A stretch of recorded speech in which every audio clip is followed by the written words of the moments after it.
cultural opportunities for everyone. Providing opportunity for artists and art enthusiasts adds to the vitality of our community. With creativity comes inventive and original ideas, a key to growth and change. The Louisville Art Association has reached out to over 6,000 people through our shows and events.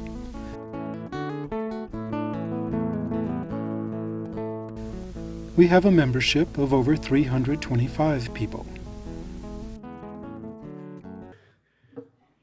All right, good evening, Recording everybody. in progress.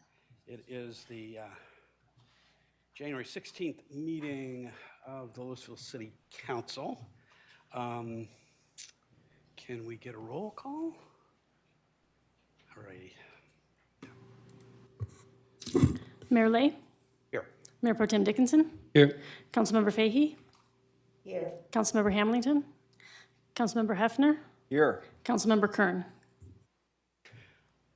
I'm not sure about Councilmember Kern just yet, but I know that Councilmember Hamilton is going to be out tonight. Let's first move to the approval of the agenda. Do we have a motion? So moved. Second. All in favor? Aye. Aye. Any opposed? Okay. We're still running a quorum. I guess just barely, right? Yeah. Okay. The only thing to talk about is if our communications fail, we fail that. Yes, that is a good point. Deb, we need you to stay, Councilmember Fahey, we need you to stay on because if you leave us for some reason, we're going to lose our quorum, but we want you on anyway, independent of that. All right, that's a good point, Mayor Pro Tem. All right, did we take the vote on that? Yes, okay. Public comments on items not on the agenda. Do we have any? I have a sign-up card from Ken Finch. Okay. You just state your name and whether you live in Louisville or not. Yes, my name is Ken Finch, and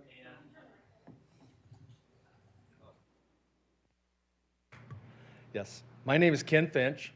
I'm the interim CEO and president of Advent Health of Vista Hospital. My residence, I guess, is Residence Inn at 845 Cold Creek Circle. Since I've been there for a year now, and it's my privilege to thank you for the services you provide to our community, and on behalf of our healthcare professionals and our workforce. Last year, our parent company, Advent Health, ended its joint operating agreement with Common Spirit, which was known as Centura, which previously managed our hospital. Advent Health has always been our parent company. Advent Health now directly manages and operates Advent Health of Vista. Advent Health's mission is to extend the healing ministry of Christ. Advent Health strives to heal and restore the body, mind, and spirit through our connected system of care. More than 80,000 skilled and compassionate caregivers serve 4.7 million patients annually throughout the national services. From physician services, hospitals, outpatient clinics, Advent Health provides individualized holistic care at approximately 50 hospital campuses and hundreds of care sites through 9 states. Committed to your care today and tomorrow, Advent Health is investing in research, new technologies, and the people behind them to redefine medicine and create healthier communities. Advent Health is fully prepared to make significant investment in expanding the services at Advent Health of Vista. Advent Health of Vista is the largest employer in Louisville. We are excited to continue our exceptional services and increase healthcare services to our community. Advent Health of Vista has a legacy of exceptional quality care as evidenced by the consistent Leapfrog Grade A rating for quality care and CMS 5-star rating for patient experience. Advent Health Avista's Women's Services professional team has now delivered over 60,000 babies in Louisville.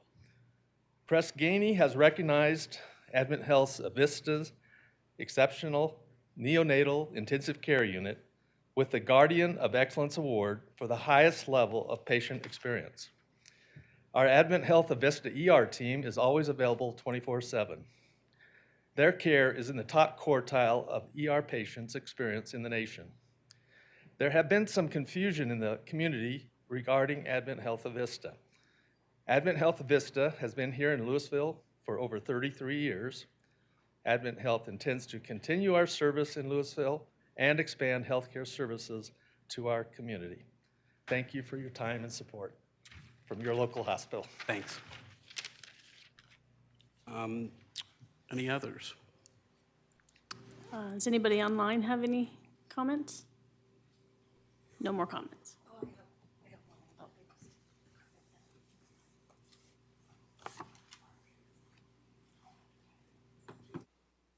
Evening. Sherry Summer, Louisville. You know, I really have appreciated our city manager's work and our deputy city manager's work in rationalizing the systems we work in, or that are part of the city, because it makes it easier to work more efficiently and spend less time. One of my first jobs out of college, I worked in Boston, and my boss would often say, you need to work. He didn't, the Boston accent was so thick, he'd be like, you need to work hard, smart, not hard. And I was like, you're missing your R, sir, but you have a very, very good point. And so that's what my comment is about. I think that the problem that I see that can be solving actually other problems we have, I believe, is that we need to define some terms more accurately. We talk about being business friendly, and we talk about sustainability, and we talk about other things, and we'll say like, oh, this is good, this is business friendly, or it's, you know, it's a social benefit. But we really don't know how each choice interacts other kinds of sustainability. And I think that's a real drawback, especially as we're going into making a lot of choices. We need to know what are the very most important targets that we should be aiming at, and the costs of what we're doing, the costs and benefits. So I think we need to think about this in a systematic way. Now, of course, we know that our staff and our council are working very, very hard already. And so that's not really a job that I would say, oh, we should just say, oh, what a great idea, let's unload this on them. We also know that there could be better communication between our council and our boards and commissions. One of the new planning commissioners,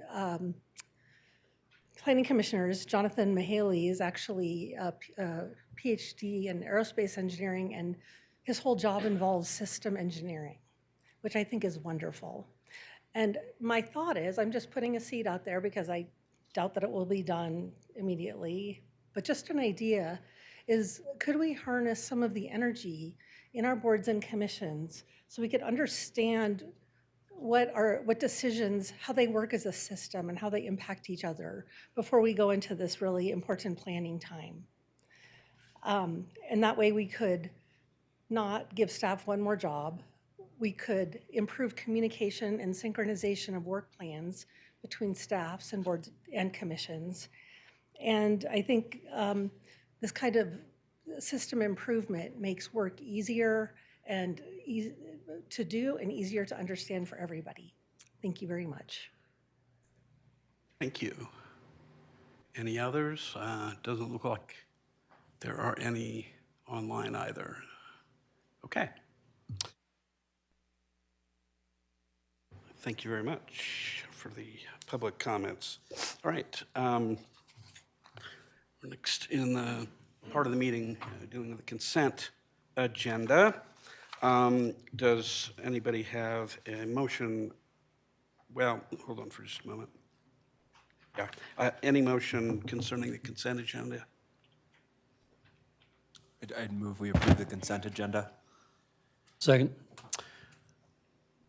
All in favor? Aye. Aye. Any opposed? Okay. Council informational comments on pertinent items not on the agenda. Do we have any of those tonight?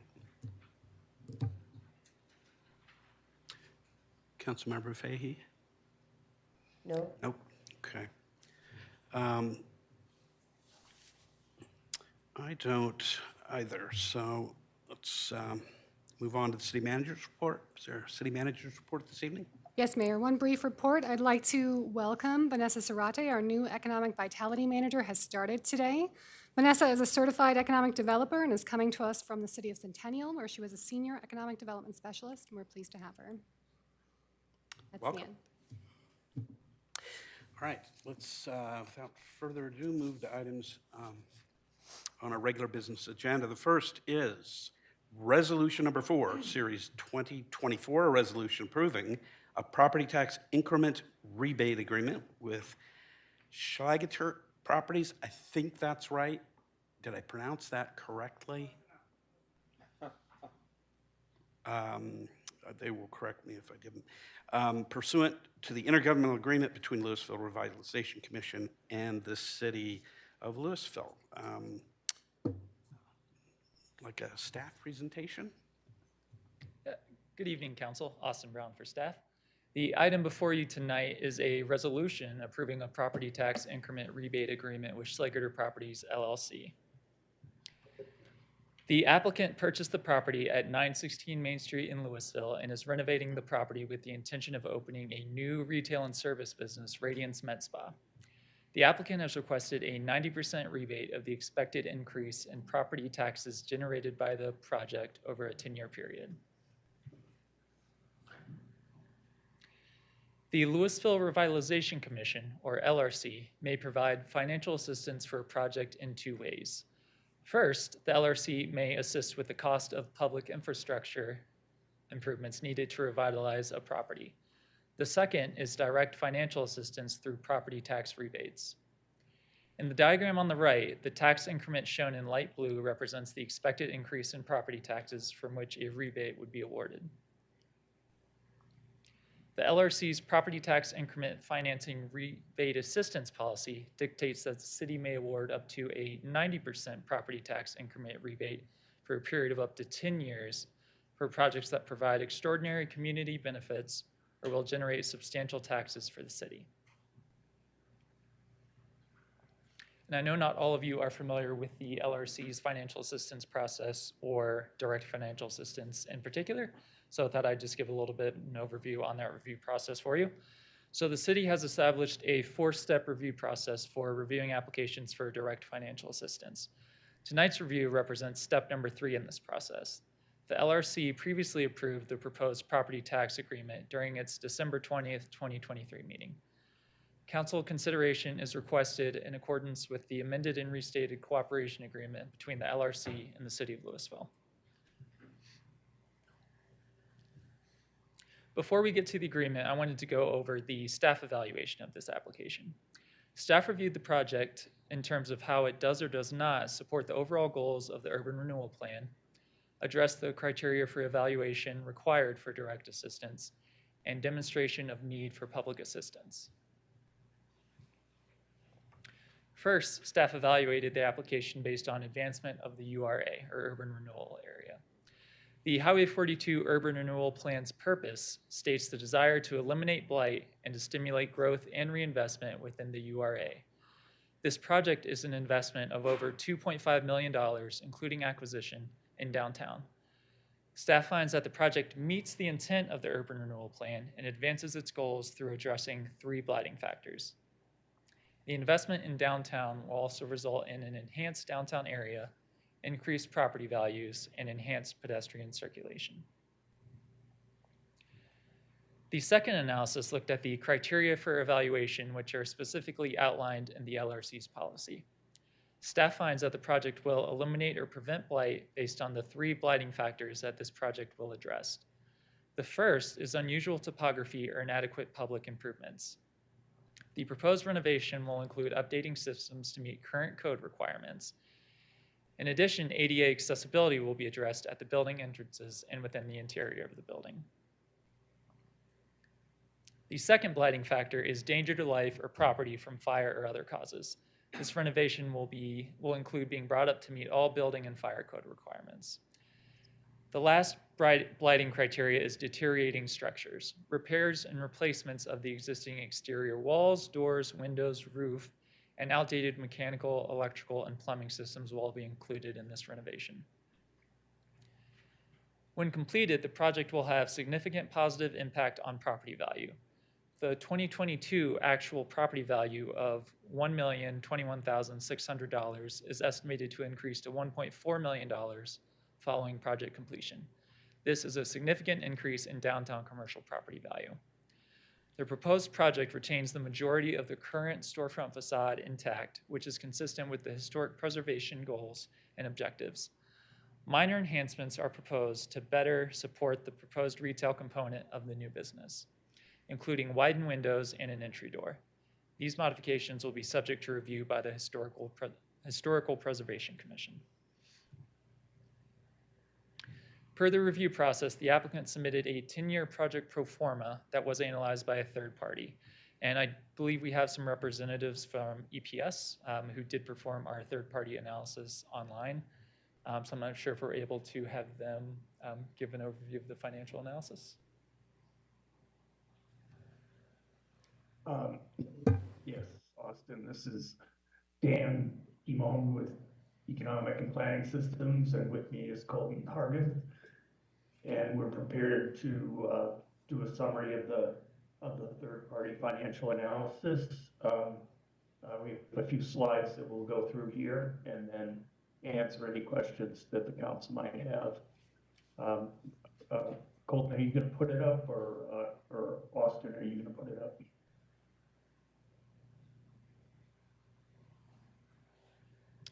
I can go ahead. Okay. Okay, that'd be great. Can the council see that?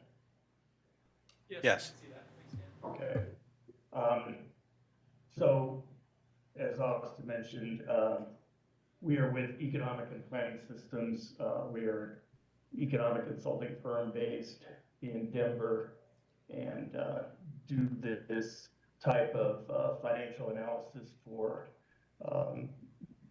currently more than a dozen urban renewal areas around the state. And so we did review this project for the LRC. I think we previously reviewed another project about 3 or 4 years ago, the Terraces, which was also in the downtown URA. Next slide. So the purpose of the analysis is to provide a financial analysis of the request for tax increment financing to determine whether the request for financing is needed to make the project feasible, and as well to determine that the amount of money that would be awarded to the project does not result in an unreasonable financial return to the developer or property owner in this case.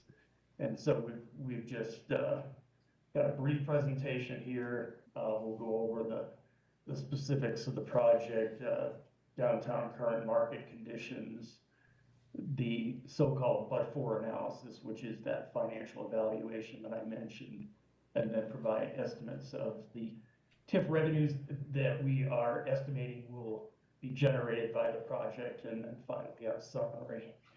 Next. As I mentioned, we're based in downtown Denver, and we do a range of economic and financial analysis for real estate and planning projects, both for the public and private sectors. We've worked pretty extensively for the city of Louisville over the years. We're currently involved with the city, both on the work for the URA, but also as a sub-consultant on the comprehensive plan update. Next.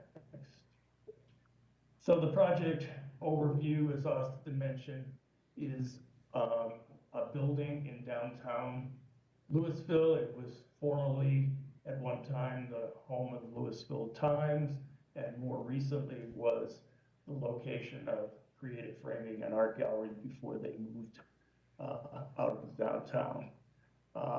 The project is being proposed by an owner-occupant, so it's not being done by, by a professional development entity, but by the tenant that proposes to occupy it for a spa, a beauty spa called Radiance Med Spa. The project is about 3,000 square feet in size. It's, as you know, right there on Main Street. It's anticipated, as I said, to be owner occupied, but in terms of the financial analysis, we are running it based on a supportable rent of $32.50 per square foot triple net per the applicant's application. Just another view of the proposed modifications to the facade that increase the size of the entrance as well as the glass casement windows on both sides of the entrance. Just briefly, in terms of market conditions in downtown,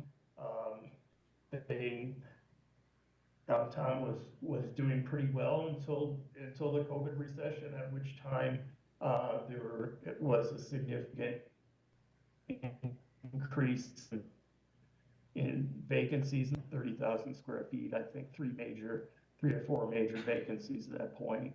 And there's been a little bit of recovery by 2022, but as you'll see on the next slide, the vacancy rate is still a little above what we would like to see. So the current vacancy rate in the URA, in the Highway 42 URA, is 13% compared to an overall retail vacancy rate of 6.1% in Boulder County. Next. Average rental rates in the downtown area overall are $19.15 per square foot compared to a Boulder average of $24.50. As I mentioned earlier, this project is projected to perform at a somewhat higher rent rate, which is not atypical for new commercial space within the downtown. And in terms of our analysis, the fact that the applicant, the owner applicant, is projecting, is using a somewhat higher rental rate, is more than fair from the perspective of the city in terms of evaluating. They're not overestimating the financial need for the project.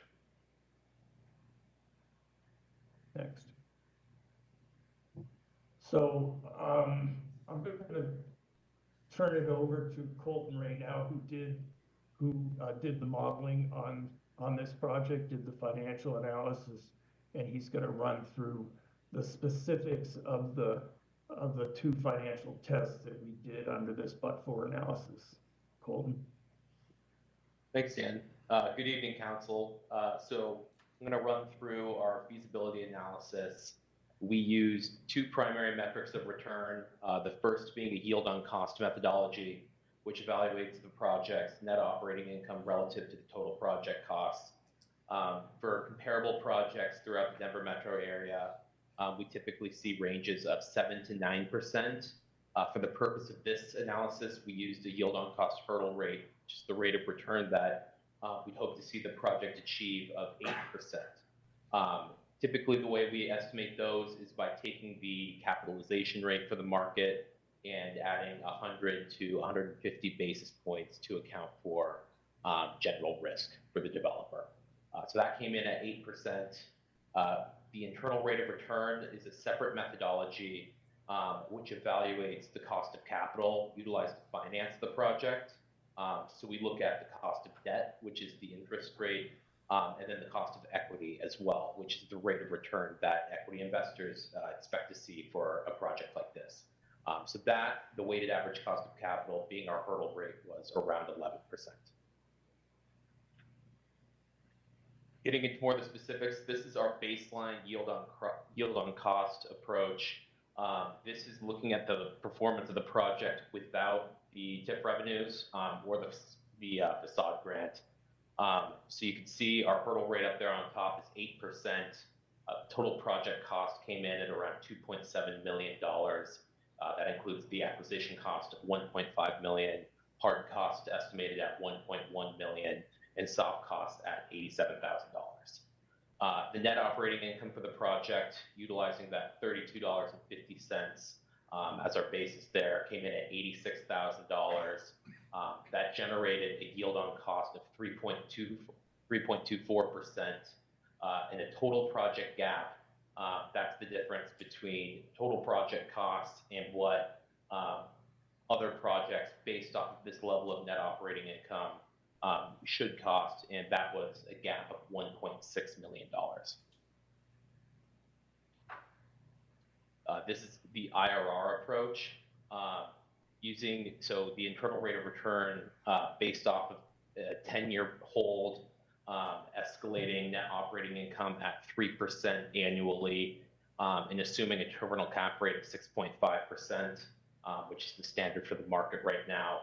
The project gap was $1.4 million, and the internal rate of return came in at 1.52%.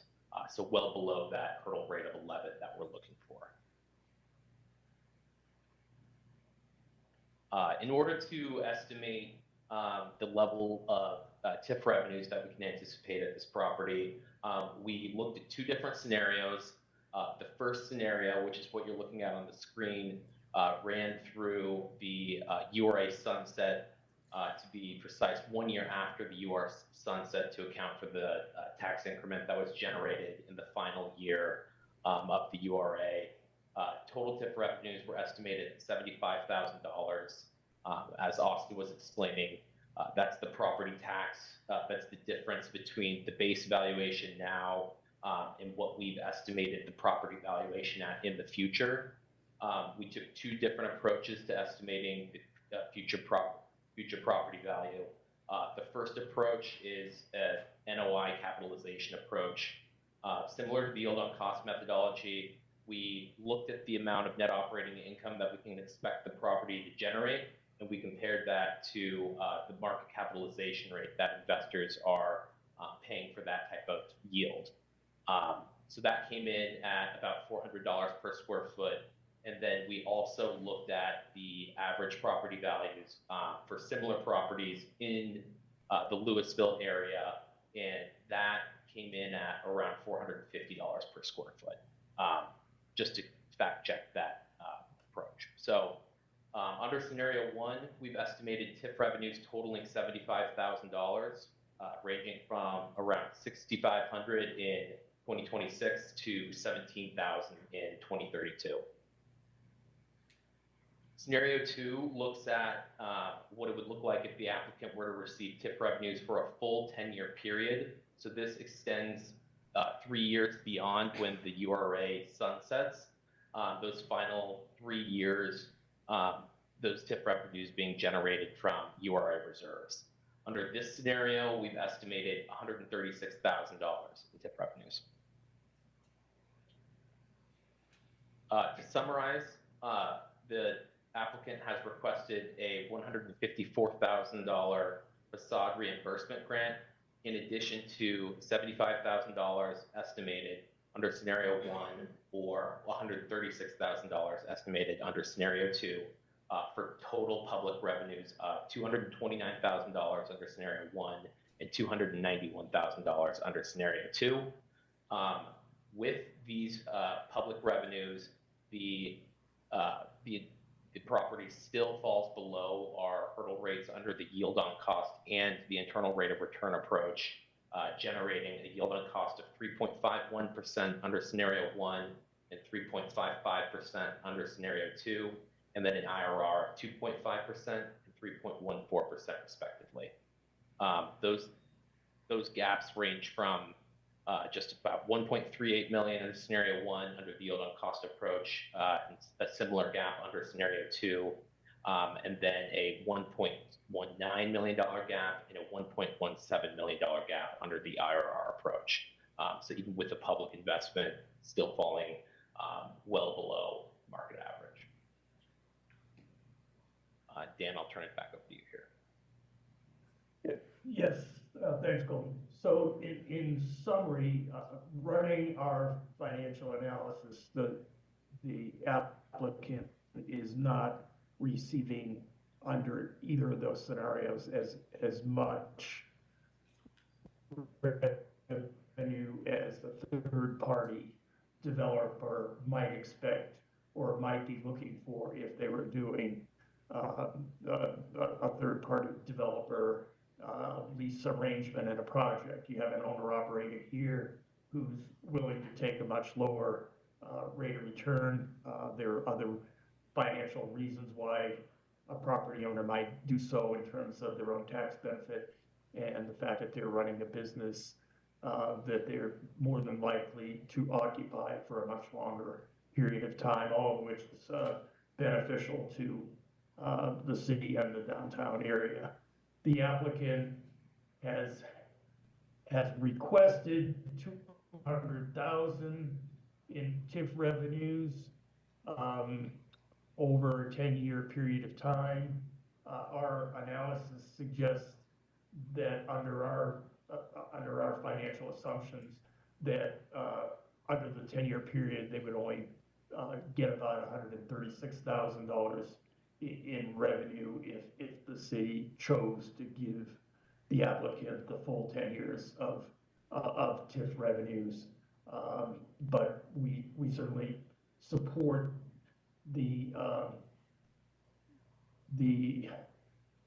recommendation to apply a $200,000 cap in the event that revenues increase or property values increase at a much higher rate than we're projecting here.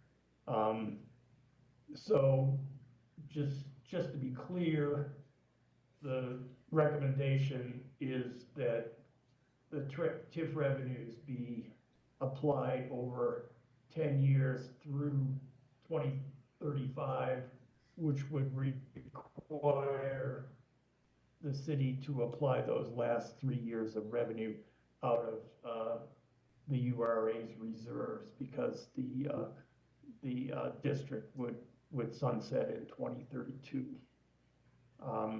Again, under the LRC's policy, the maximum distribution of TIF revenues to a project on a year-by-year basis is 90% of the generated TIF revenues, and that's what we used as a basis for projecting what we're estimating the TIF revenues to be. And just another sort of metric of analysis that we typically apply to these projects is to estimate how much of the total cost of the project is represented by the public investment in the project. And in this case, the public investment, including the facade grant and the projected TIF revenues, is 7.8% under the first scenario, 8.7% under the second, or 11.1% if the full 200,000 cap is ultimately reached. In all cases, this is a fairly low percentage of public investment in the project compared to, I would say, the range of most TIF projects that we looked at typically range more in the 12 to 15% range. So these are all below that level. Next. So just in summary, I know this is a lot of financial numbers, and but at the financial analysis that we would typically apply more to a third-party development entity and not specifically to an owner-operator. But in this case, the property owner is moving ahead with the renovation and is literally doing the project, but the investment that they've requested, we feel is very reasonable and within the range of feasibility testing that we would apply even if it were being done by an independent developer. So in summary, I would then just turn it back to you for any questions you might have here. Thank you. Thanks, Dan. Thanks, Colton. I'm going to move ahead with the agreement, but hopefully you all can stick around for questions if there are any once we're done with the presentation. Sure. So as Colton mentioned, the LRC did look at two possible options for the property tax increment rebate agreement. The first was the final year taking place in 2031, which is when the URA sunsets. The second was looking at a full 10-year payout period. The LRC did recommend to move forward with option number 2, which is the full 10-year period. Based on this feedback from the LRC, the city attorney drafted a property tax increment rebate agreement for the LRC to review during its December 20th meeting. The proposed agreement has been advanced to council, includes the following stipulations. The first is that the developer will construct and receive a certificate of completion from the city for the project. Next, annual TIF rebate payments to developer will be equal to 90% of the increased taxes paid on the property. As Dan and Colton mentioned, it includes a maximum total rebate of $200,000. The agreement will terminate on December 31st, 2024 if the project has not been completed.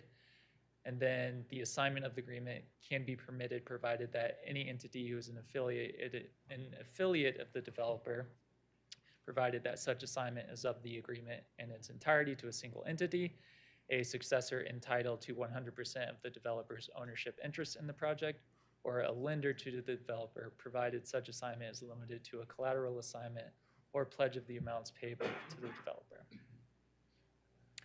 This page shows how rebates will be calculated in the agreement, starting with the calculation of the taxable increment and ending with the total pledged revenues.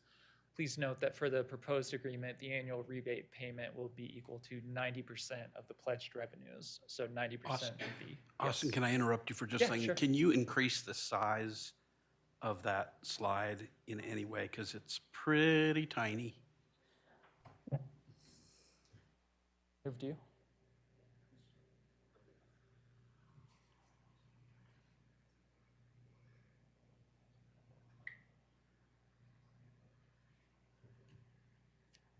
Thank you. Is that better? That's right.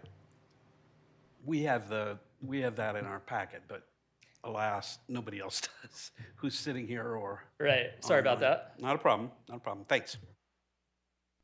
So again, the proposed agreement would be 90% of the pledged revenues, which is that number shown in the bottom line. Staff recommends approval of resolution number 4, 2024, approving a property tax increment rebate agreement with Schlageter Properties LLC. As a reminder, if the city council supports this agreement, it would move back to the LRC for final adoption and approval. At this time, I'm happy to answer any questions. We also have Dan and Colton with EPS online as well, and I think we also have a representative from Schlageter Properties LLC as well. Austin, is there a presentation from the applicant themselves? I don't think we have a presentation, but I don't know if you want to say a few words or.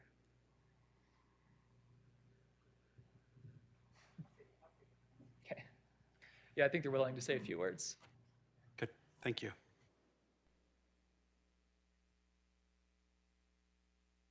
Good evening, Council. I am Stephanie Schlageter. You pronounced it pretty close, everybody. Schlageter, it's not an easy one. I don't really have anything prepared other than to say thank you so much for your consideration of this rebate. And I really thank the folks at EPS for preparing all the analysis behind the application, and also Austin, all of your hard work on this. I know that it doesn't look like it makes a big difference to provide this rebate for my business endeavor, but it does actually make a big difference for me as an investor in the city. I welcome any and all of you to come by the property, which is undergoing a pretty significant renovation, and I think you would be pleased as interested parties in the city to see what a dramatic, beautiful renovation is underway on the property, not only aesthetically, but it has been a pretty much total restoration of that 75-year-old building that I think will stand the test of time and be a part of this downtown activity for a very long time. So I really have a vision for the success of the business and for being a major stakeholder at downtown as a business owner, and every little bit really helps a lot. So I would appreciate any assistance the council can approve for this rebate over the next 10 years. It would really help my project a great deal. So that's all I really have to say. Thank you so much. Why don't we take public comments and then we can ask questions of the, well, actually, this is one where, why don't we ask the questions right now of Austin and the consultants. Yeah, question. Please. So, thank you, first of all, for the detailed packet and presentation, which was helpful and answered a great number of my questions. I think I just have one thing that I'm struggling with a little bit, which is the but-for analysis. And it looks like if the city approves this, we go from basically a 1.5% rate of return up to 2.5%. I think it says in our packet we're assuming that 11% would be required to make it go forward. I guess, how do we know it's a but-for analysis, especially considering the project's already under construction? I'm just looking for maybe a little more in the record on that. Well, what we're saying is if this project were done by a real estate development entity who was going to renovate the building and then turn around and try and lease it on the market, that the financial returns in the project are still significantly below that hurdle rate that developer would be looking for. But as the applicant mentioned, in this particular case, even though the amount of money that is being generated in tax increment revenues, so the maximum amount that the city is authorized or in a position to give her for the project is much less than could be warranted or could be justified. It's still a worthwhile investment in the project, and as she mentioned, she's well into the renovation of the building as an owner occupant. Again, I'm not in a position to comment on her own tax status or whatever, but what is different in the case of an owner occupant is they're almost always willing to,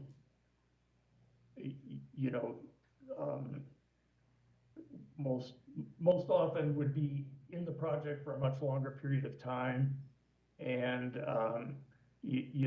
there are other basically economic advantages to her for doing so. But from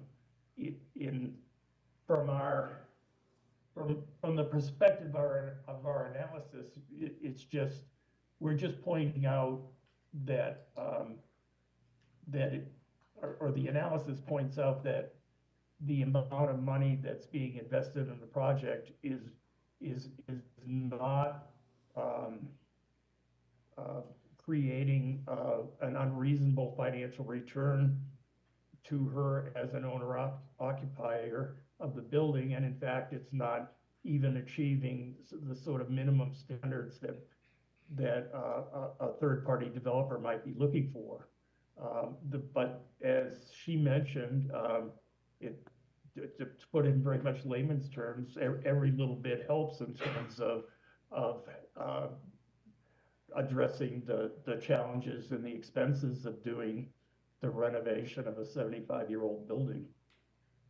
And so, just to put maybe a finer point on it, it's your opinion that if we didn't make the public investment in this project, it would not move forward? Or it would very likely not move forward? I can't say that in the sense that it's moving forward anyway. It's a little bit unusual to be doing this type of analysis after a project is starting to move forward. As I said earlier, if it were not an owner occupant in the building, I would ascertain that it's probably true that the project wouldn't be developed, but it is a somewhat unusual or different circumstance in this case. Okay, that's helpful. I don't, Rob or Austin, if you have anything to add. So I think as staff looked at this, we were asking the same question, and we looked at the policy very closely. And there's a whole series of things that can happen to qualify for this program. And, having financial assistance to make a project successful is a little bit different than the but-for. I mean, clearly the project's going to go forward, with or without this, but this will help make it successful and a thriving business. Plus, it also meets some of the other policy objectives within the TIF policy that the city created. So I know the term but-for suggests that that's kind of the standard policy, but if you actually look at the policy closely, it isn't a prerequisite. You can have a project that is already underway as long as there's still financial need for the project to be successful, is how staff looked at it, and that's demonstrated. And as Dan said, we're not creating an excessive profit above what somebody would expect, then it could be considered to qualify. But we understand that there's, there could be some concern about the project already being underway. So you don't think the but-for requirement is sort of strictly, but we're not bound by that? I think in staff's review of the policy, we didn't see anything that binds approval of a TIF if a project is already underway. So I don't think we're bound by it in this case, the way the policy was written. Okay, thanks, that's helpful. Other comments? The but-for analysis is really a two-part analysis. It's but-for.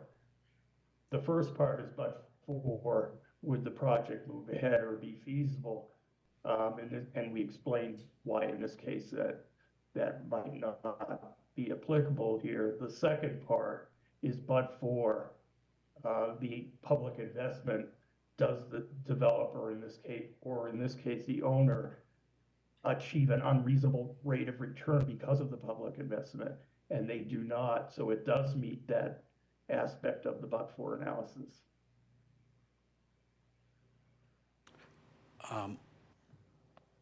Other questions? Yes, go ahead, Mayor Pro Tem. Yeah, I have just kind of a few detailed questions. In the analysis, you used $32.50 as the price per square foot, parentheses, triple net. Does that mean the triple net is included in that, or in addition to that, there would be triple net?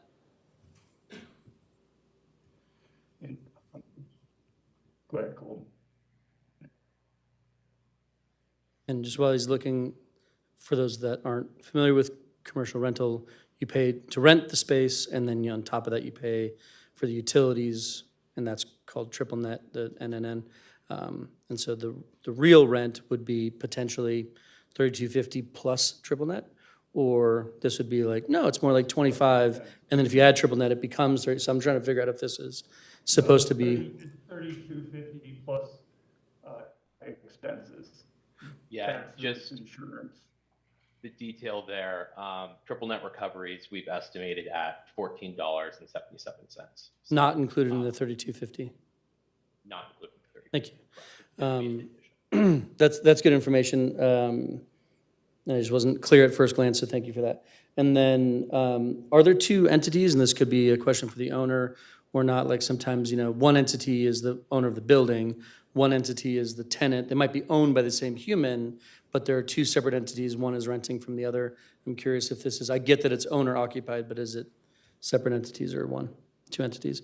Okay, just for the record, the applicant told me it's two. So then I guess my question is, what happens on, vacancy? Of course, the assumption is, I'll try to get to the point, but there are two entities. There's one who's buying the building, doing this thing, doing the work, looking for the property tax rebate with a renter, which would be the second entity, truly actually paying rent to the first entity. And so the benefit goes to the building owner. But if they don't end up forming that second entity and being the tenant, does that matter to us at all? I actually think the answer is no. I just want to be clear about it. I think this is something we're doing for the building owner who is doing the investment in the building, and whether or not they are the occupant or they rent it to someone, just so we understand that I believe this is benefiting the building owner and not necessarily the incoming business. They happen to be one and the same, I get that. But I just think that that's important to kind of understand what piece we're dealing with, because typically we're working with sales tax rebates. And so I'm also curious and would encourage a business assistance package for the second entity that wants to be the business that is actually occupying the space and coming to our community. So that's another piece of the puzzle maybe coming later. So I guess I see the piece around the facade improvement program. I see the piece around this 90% property tax rebate. There's potential business assistance package coming in the future. Has there been any, it kind of seems like we're behind if there was, but did this come before the HPC as a historic preservation project? And did it receive funds from the HPC? It didn't receive funds. It went through a demolition review, and there were actual comments. There was a more modern, complete renovation of the facade planned originally, and there was a demolition stay, which actually doesn't often lead to working with an applicant to actually preserve it. And so it's not a landmark, it's not a facade easement, but the applicant was willing to keep the majority of the historic facade and restore it, as long as they were able to put in the storefront windows, which they did. So that was, not required by HPC, but it was in cooperation with HPC. And so did they receive any funds? They didn't receive funds from HPC, but I believe they received LRC.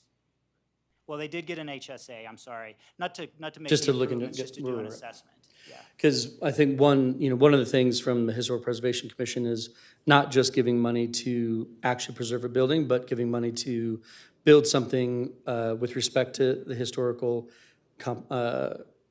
composition of the block, and bringing something that is, in shape and form, and then obviously just the preservation of the structure and the things there. So I think that's another piece that we're going too far from today's, but I just want to understand what has come, what might still come, what all these things, how they combine with each other.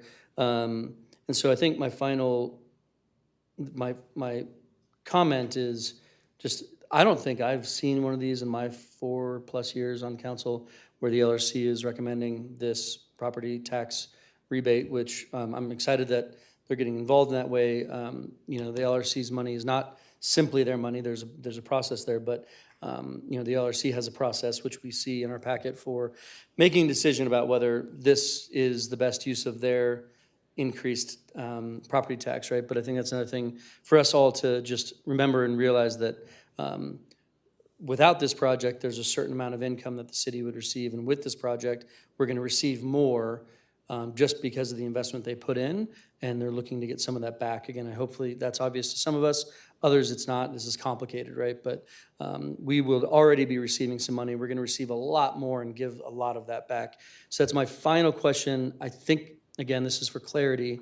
You have a table that says I think word for word, it says TIF revenues are collected and distributed, so the applicant blah, blah, blah, and then it shows the property tax increment of 6,300, and it totals 75,000.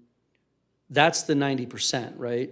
You've already calculated that back down, so that is not, we would get like 86 or 84, something like that, and then give back 75, right? This isn't what they would, this isn't their incremental change. This is 90% of their incremental change, correct? That's correct. Because everywhere else, this is the number you're using. So again, just for us, they'd be paying like 85K more in property taxes and then getting a 75K rebate based on this model. So I just want to clarify that last thing. So a lot of just little nitpicky numbers, things, and making sure I'm on the same page. I understand all this. Those are basically my questions. I'll have additional comments and after public comment about other stuff. Just one point of clarification. I wear two hats. I've got my mayor's council hat on right now. I'm also on the LRC, and which approved this to come to council, recommended it unanimously. Excuse me, but one part of the process is that the LRC, and this was administrative, but awarded some money to the applicant separately for facade improvement under the general facade improvement plan that's available for all businesses in the URA, right? Okay, how much was it? Just to... I believe it's $154,000, give or take. That number should be in the analysis if we need the exact number. That's all I have. Any other council members have questions? Please, Councilmember Kern. Thank you. Not so much a question as a comment. Since this is not coming before us from the historical preservation, it's like an incentive to do the restoration of the building in its entirety, not just what it'll look like from the front. I do appreciate that we're having an opportunity to maintain some of the look and feel of Louisville rather than it becoming a whole new building. So thank you actually for taking that on. A nod actually to just the people who walk through, and part of the reason that we do this is to encourage more people in downtown. Hopefully a profitable business is good for the community as well. But if there could be information about the history of the building, what it was, what it's been through the years, that would normally come from historic preservation versus LRC, and I would love to see that be a component. It's a lot of money from the residents that they're willing to do, and they're asking us, I think, on their behalf to do as well, to encourage businesses to be here, to be successful. As Director DeCaro was saying, part of it is the success of a business, and if we can facilitate that. But I think there's an interesting component to it as well, that people who walk down the street, it just makes us feel better to feel like it's part of our community and our history. So thank you. That was my only comment. Why don't we take public comment? If we don't have any other questions, Councilmember Fahey, I just want to make sure, give you one last. Do we have any? I have one card from Rick Crone. Please. I'll be brief. Rick Crone, president of the DBA, Downtown Business Association of Louisville. I want to mention that Stephanie's been an excellent and active member of the DBA board. We definitely want to have her here.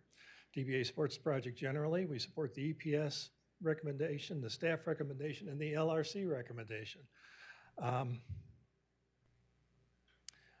This payment is over time, which means that we're expecting this business to be here over time, which I think is a real key here as far as being able to prevent and avoid blight in the future. I thought the agreement was well drafted, having taken a look at it. Congratulations to your attorney. And the DBA board has voted unanimously to support this project and this rebate. So thank you very much. Thank you. Other public comments? I'm looking online and I don't see any hands raised. Anybody else? Okay. Let's go back then to council questions and discussion. Are there further questions that council members have? Please. First, I just want to thank the third-party EPS. It is really nice to have a non-biased voice look at this stuff, and I inherently trust your numbers. It's good to question some of the assumptions, but it's really nice having a third party look at this and not just trust the applicant's own numbers. So I really appreciate that. And then just the applicant, I think it's really interesting to see a project that's already underway. It's like you're doing this with very thin margins, and it's an expensive project, and to bring something to our community. So we're really excited about you bringing a facelift to that building, and it's an interesting word to have used, but improving that building and then bringing a business into our community that I'm sure many people will be very excited that it's there. And it's a huge investment and a huge risk. And so I appreciate you taking that huge investment and huge risk. And it's just cool. It's shown, I think, a lot of the community the different things that are available between, a property tax rebate, potential HPC money, sales tax rebates, facade improvement programs, so many different ways to partner with you to help your business be successful. So I think that's exciting, and I just wanted to thank you for bringing the project forward. Other council members' comments? I'm going to support this. I think what I would say is this is not a matter of simply making a business successful for their own sake. This is a project that is going to, we believe, alleviate blight, and that's the main purpose of all of it. That's what we do on LRC, and that's what we have to do as a council in reviewing this. And I find that the standards that have been outlined in the staff memo for approval are there. I think to underscore that point, this is a big risk for the applicant. The project is. It may or may not work out. We hope it will. But that's part of the process, is trying to make sure that, or to assist that the project to be most likely to succeed.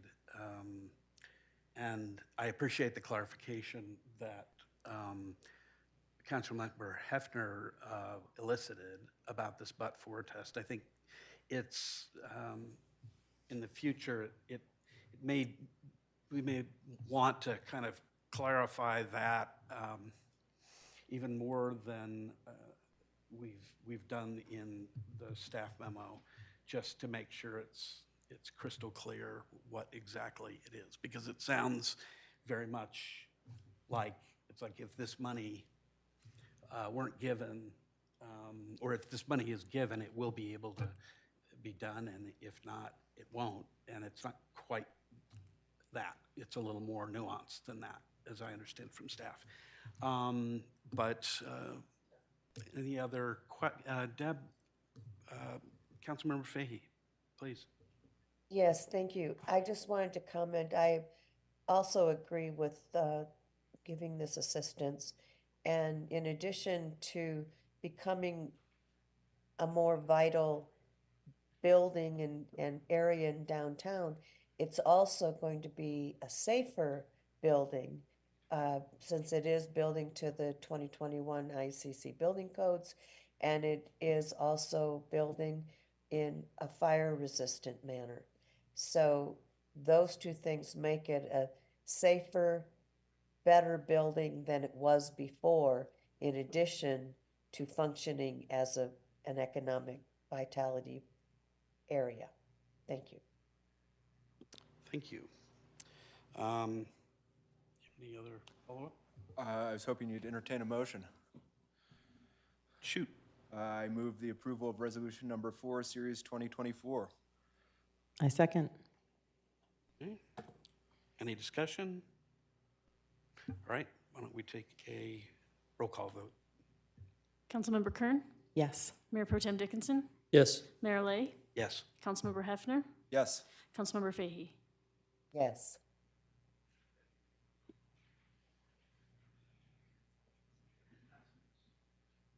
The motion passes.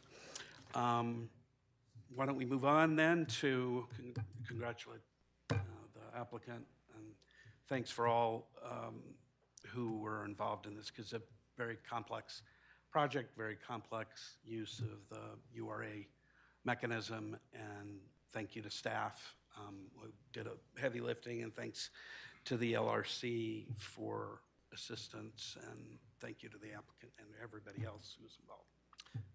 All right, let's move to Resolution 3, Series 2024, resolution approving a revocable license agreement for the installation of fiber optic cables and conduit within the city rights of way in connection with the Intrepid fiber network. And this one has been continued from January 2nd. For some further clarification, please go ahead and provide our staff presentation. Great. Thank you, Mayor, Mayor Pro Tem, members of City Council. I'm Cameron Folks, the city engineer. As you recall, 2 weeks ago, we went and reviewed the revocable license agreement with Intrepid Fiber. We had a lot of great discussion and questions, so really appreciate that. Staff went back with Intrepid Fiber. We've updated the council communication as well as all the attachments based on that discussion. So we feel like we've addressed everything that was brought up that evening. That said, staff is available here as well as Intrepid Fiber should you guys have additional questions or need further clarification ahead of the vote. So that's all I have. Thanks. Any questions initially for staff? Okay. Why don't we take public comment? Do we have any public commenters? I have no sign-up cards. Okay. Any public comments? Online, I don't see any hands raised, so we will take it back to council questions and discussions. Councilmember Hefner. Yeah, I just want to, I just have two thank yous. One to staff and the city attorney for the revised memo. This is exactly what I wanted. I know I had a lot of questions last time, and this answers all of them. And then a thank you to the applicant for being patient for 2 weeks and joining us on yet another Tuesday night. So thanks all. Thank you. Other comments? Yes, Councilmember Kern. I actually just kind of wanted to say the same as I think. Thank you for the extra work. Thank you for listening to us to help us to look out for our residents, and I appreciate that you will do the same. I'm trusting that you guys will do the same for us.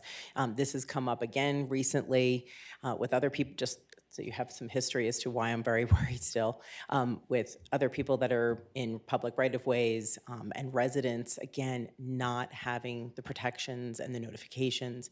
So I really hope that you guys do all the things that you say you'll do for the residents of Louisville as you enter into the properties. I know that it's right of way, but it feels like people's personal investments. So please keep that in consideration as you guys move forward. I know you're this level and I'm talking this level, but that's what the residents feel and see. But thank you. I appreciate all the work. Thanks. Mayor Pro Tem. For the record, Councilmember Dickinson concurred with the previous statements. Great. Concurrence usually means that you have maybe some other kind of reason in addition, but I'll leave it at that. I guess that's, yeah, anyway. Other comments? I have a motion whenever you're ready. I would move the approval of resolution number 3, series 2024. Second. I'm just going to make a comment before we take a roll call vote. I too appreciate the extra work that's gone into this. I appreciate the patience of Intrepid. What a name for this entire process for all of us. And just to clarify, this is a right-of-way agreement, and I think that it's going to be of great benefit to the city. And just to piggyback on one aspect, and it's maybe sort of a little bit outside the bounds, but I hope that when there are, there are homeowners that take advantage of that connection, I hope that those agreements will help protect them individually, not just during the right-of-way process, but on into the future. We can't insist on that. I just encourage you to do that. I really appreciate both staff to both the city engineer and the IT director for working really hard, and the city attorney and everybody else. So let's take a roll call vote. Councilmember Fahy? Yes. Mayor Lay? Yes. Councilmember Hefner? Yes. Mayor Pro Tem Dickinson? Yes. Councilmember Kern? Yes. Motion passes. Thank you very much to everybody. We're moving right along. All right, item C, 7C, which is discussion direction, request for consideration of a closure, portions of Main Street in downtown Louisville. Deputy City Manager Sama Fox, take it away. Thank you, Mayor Pro Tem, members of council. I have a brief presentation for you. As you know, we have received a request from Louisville's Downtown Business Association asking for City Council to consider the closure of Main Street, blocks 600 through 900, to non-emergency vehicular traffic from March to November 2024. We have some precedent of closing this during COVID, where we did seasonal closures for 2 years. Seasonal closure has not happened in the last couple of years, though we have allowed additional outdoor seating and service areas. Tonight we are asking council if you would like to direct staff to consider additional potential closure. If you do direct staff so, we'll come back with additional details at a later date, and council can consider acting here. Thank you. Questions from council of Deputy City Manager, Mayor Pro Tem? I don't know if I have questions about this. I have comments and requests that I can do now, or I can do after public comment, your call, if you want. I think I understand the presentation, so I don't think I have any questions, but I can do it now or later. You're welcome to take a shot right now. Okay. Yeah, I mean, I think it was, a huge success in 2000 and 2021. And, I think largely that was, we did this then because of COVID, trying to figure out, how to create more outdoor seating, and a safer, healthier way for people to gather a little with more distance. And, but it was also just a nice thing for people to come down to and enjoy. And I think the first year was pretty hectic in the way we tried to do it, and with a little bit more lead time. We decided to do it again in 2021, and it was a little bit, I think, better organized, constructed. The emergency right away and all those things were done a little better. So I hope there's a pretty good template to build off of, but I think it's important to think about, not just repeating what we did. We did it for a certain reason. We did it a certain way, a certain amount of time, those kind of things. And it felt very emergency related. And so I think it was a little bit like, well, okay, we'll figure it out. We need to do something. But it was also a huge financial help to businesses that were otherwise failing. I think I've heard from several individual businesses that it literally saved their business, that they exist today because of the increased sales in 2020 and 2021. So I think 22 and 23 were great. Our patios are great. There's not like a problem that we're trying to fix. It's a question of whether that's better. So I think there are a lot of benefits, but there are certainly negatives that we've heard, both just personally and through emails and otherwise. We might hear some comments tonight live, but there are issues that we need to look at addressing, and I think some of the biggest ones exist along Lafarge. Some of that's traffic, some of that's parking, some of that's the buses, some of that's semi-trucks. There's lots of different things. There's safety concerns and all of that. And I think those concerns are legitimate. They only affect a few blocks of Louisville, but they affect them greatly. And I've heard very valid concerns about how those closures affected them. It doesn't mean every single person on Lafarge is upset, but certainly along that 3 or 4 block area, there were issues. And I think a lot of those are maybe not solvable, but we're able to mitigate them much better than we did in the first 2 iterations of this. So I really hope staff can work with RTD and otherwise with Public Works to figure out a better path through there, better signage, better preparation, better understanding. If we're going to do this, I think it needs to be done better. And I think there are a lot of ways to do that. So again, those are my big things. I think really getting a sense with RTD of what all the alternatives really are, and thinking about, I think the conversation with RTD was stunted last time because it was like, well, I mean, if you're closing the street, this is our alternate route. When you start, close the street, we'll see you when you're done. Like, well, what if we're gonna do this every summer, right? Because I think that's kind of the idea. This isn't for an emergency. So this is a concept that's supposed to be repeatable. I want to work with the RTD for a repeatable alternate route that has a less of a negative impact on our community. So we've heard issues with Front Street. We've heard issues with other things. Not trying to solve that today. That's the task I'm hoping to put on staff over these next couple months is definitely the RTD thing and wayfinding for just passenger vehicles. Because again, you know, there's the bus, that's one thing. There's delivery vehicles, that's the second thing. So education of the businesses for their deliveries and education of the passenger vehicles, because it can be a better arrangement than it's been in the past. And then lastly, I think just, you know, I know the LRC is currently working at streetscape concepts and ideas, and I think, you know, really making sure that this is thought of when they're considering the whole downtown area. And, you know, what does the streetscape look like if this is a repeated event? We have time to think about it this year. We have time to adjust for next year, potentially.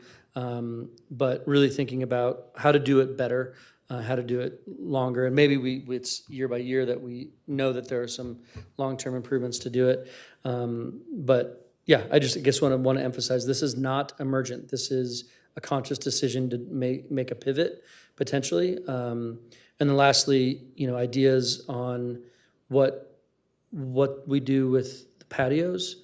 We put a lot of money into these patios, and we recoup some of that every year with rentals. And so are we going to be able to use them and recoup some costs? Or can we sell them? Can we use them somewhere else in town? Have we thought about other places that could potentially, you know, benefit from them? But that is not, it's a sunk cost in some ways, but there are some things we can do around our current physical patios that we didn't use in the same way when we did the street closure. So a lot of things that I'm excited for you guys to tackle, and you know, I hope that there's a good public process in the next couple of months to tackle those issues. So those are my comments for now. Maybe I'll have more after public comment. Thanks. Just Mayor Pro Tem is also the representative of Ward 1, in whose ward this happens to occur. So he's heard some of these comments, as have I,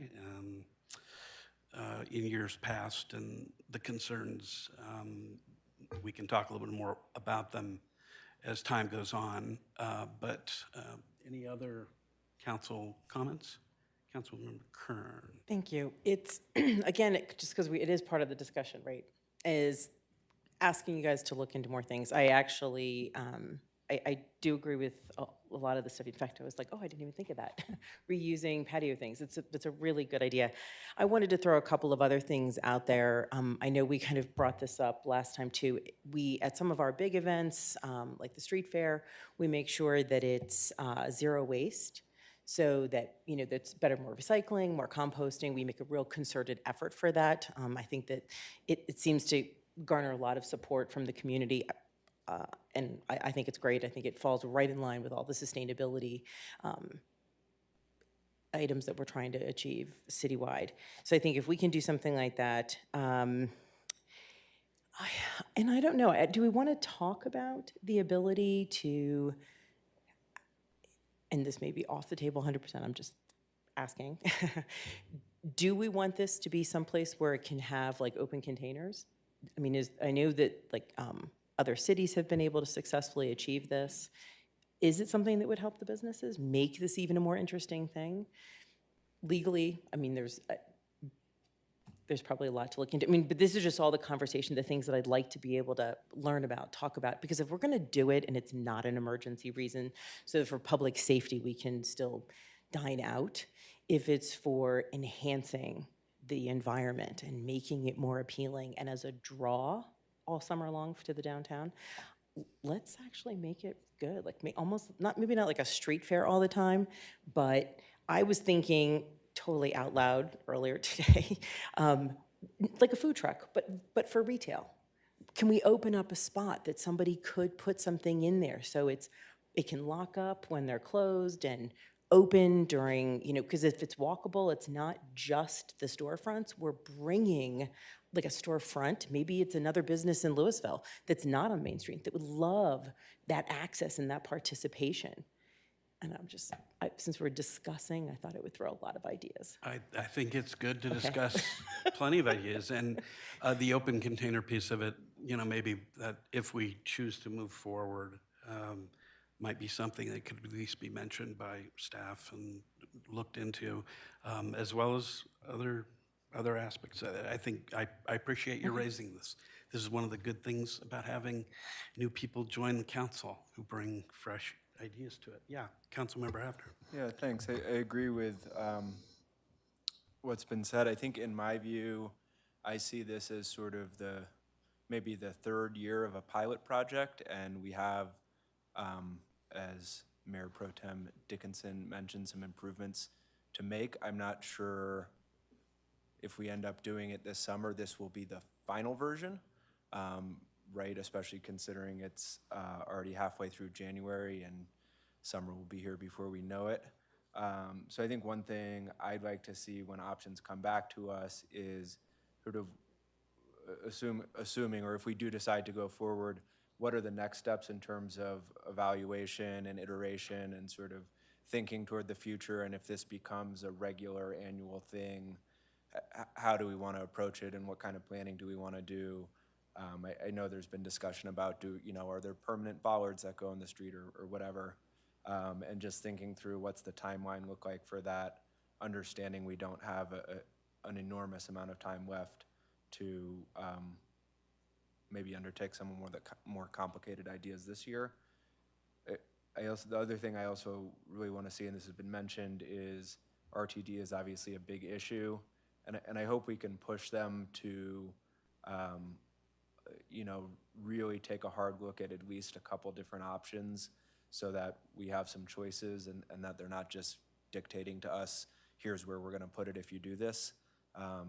Because I do think we're going to need to be responsive to concerns about where the bus goes. And those are big buses to have running down a residential street.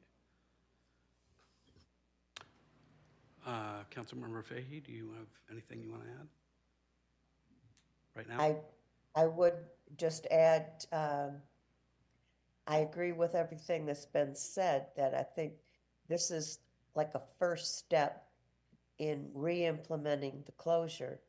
And we need to have further discussions on what we'll do in future years when we have more resources, we have more time to discuss.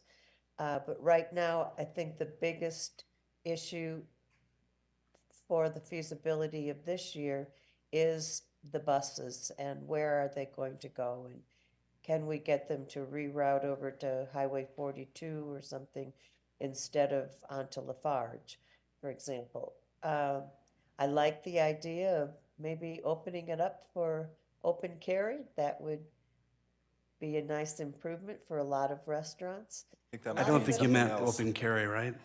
Well, actually, I don't even want to get into that. I don't even want to get into that. I think open carry is. That's not what I meant. Okay, good. Open container, I think. Is that correct? Okay, there you go. Yeah, we're not making any decision tonight on open carry, all right? Right. Just to be very, very clear. Very clear. I think it's clear now. Good. Right, so I'm just interested in seeing something happen this year, and if it's the same as we had in previous years, that would be okay, but only as a first step going forward, and then continue to improve it year after year. Okay. Have we taken public comment yet? Okay, so sorry about that. Let's do that now. Do we, how many? The first card I have is from Stephanie Schlegeter.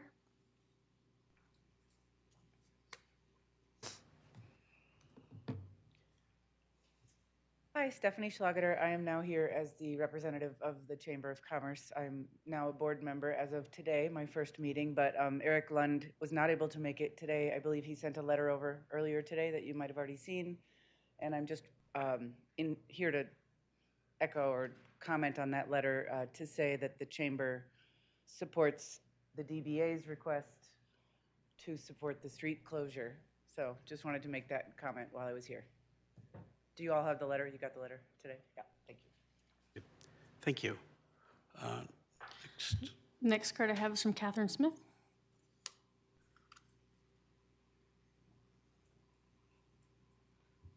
Evening. Hi, Catherine Smith, Ward 3. It sounds like you're all leaning towards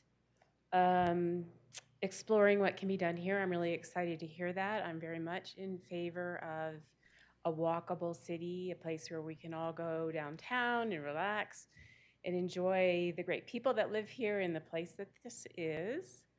Some things that haven't come up that I think are advantages are it's a people-friendly and it's a pet-friendly kind of a environment. In terms of air quality, if you're eating outside, you're not going to have to inhale bus fumes, which is kind of nice. It does have the potential, I think, to increase tax revenue for the city, which is always a good thing. And from what I read, I don't know about Louisville's restaurants in particular, but I do read that restaurants are still struggling, that they haven't fully recovered post-pandemic. And so I think that this is a way that we can support. We have great small businesses on the, our main streets here. And so I think it's a good thing for us to do. And I do want to say I am sympathetic to people who live on Lafarge. I hope that we are able to work something out with RTD and that they're kind of hitting their stride and recovering from the pandemic. I know some of the people that work at RTD at high levels, and they are great people, and I see that RTD has been making changes recently, so I'm hopeful that we are able to work something out with RTD that does address legitimate concerns of people who live here. Thank you all. Thank you. The next card I have is from Cindy Bedell.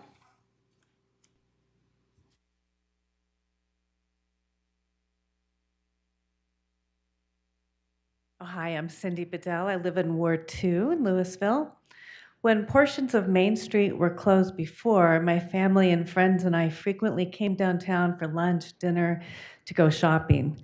I even had a friend from another county who made special trips to Louisville to meet up for outdoor dining because it was so relaxing and charming. Once the street was opened back up to cars and other vehicles, we quit coming downtown Louisville for outdoor dining and entertainment, and instead we went to Pearl Street Mall in Boulder and gave our money to Boulder. The outdoor dining decks are kind of nice. However, you're so close to the passing traffic, you're sucking up the exhaust fumes, you could reach out and touch the traffic. So it's just really not desirable in my opinion. So I support exploring the closure of portions of Main Street, and I think it provides a community gathering place, a safe place for children to run around and interact with people, pedestrians, and it's consistent with our small town character. If the DBA is requesting this, then it must be good for business and economic vitality. So I encourage you to proceed with the consideration of street closure to provide a vibrant downtown, a community venue that will attract more businesses to downtown. And in addition, I know some folks have had some concerns about handicapped access and things like that. So if there's going to be an emergency lane, just a thought off the top of my head, maybe folks with the handicap placard could drop off the person with a disability downtown. And then we'd have to consider what to do about bicycles and e-bikes if they could use that lane. And then the bus, I understand, needs a lot more research. And if the bus were to use that emergency lane, I don't know what that would be like. If that'd be once every 20 minutes or once every half hour, or now that I just said it's safe for children, I'm not sure how that would all interact. But anyway, I encourage you to go forward with exploring this. Thank you. Thank you. Others? Chief Wilson. And we have one online too.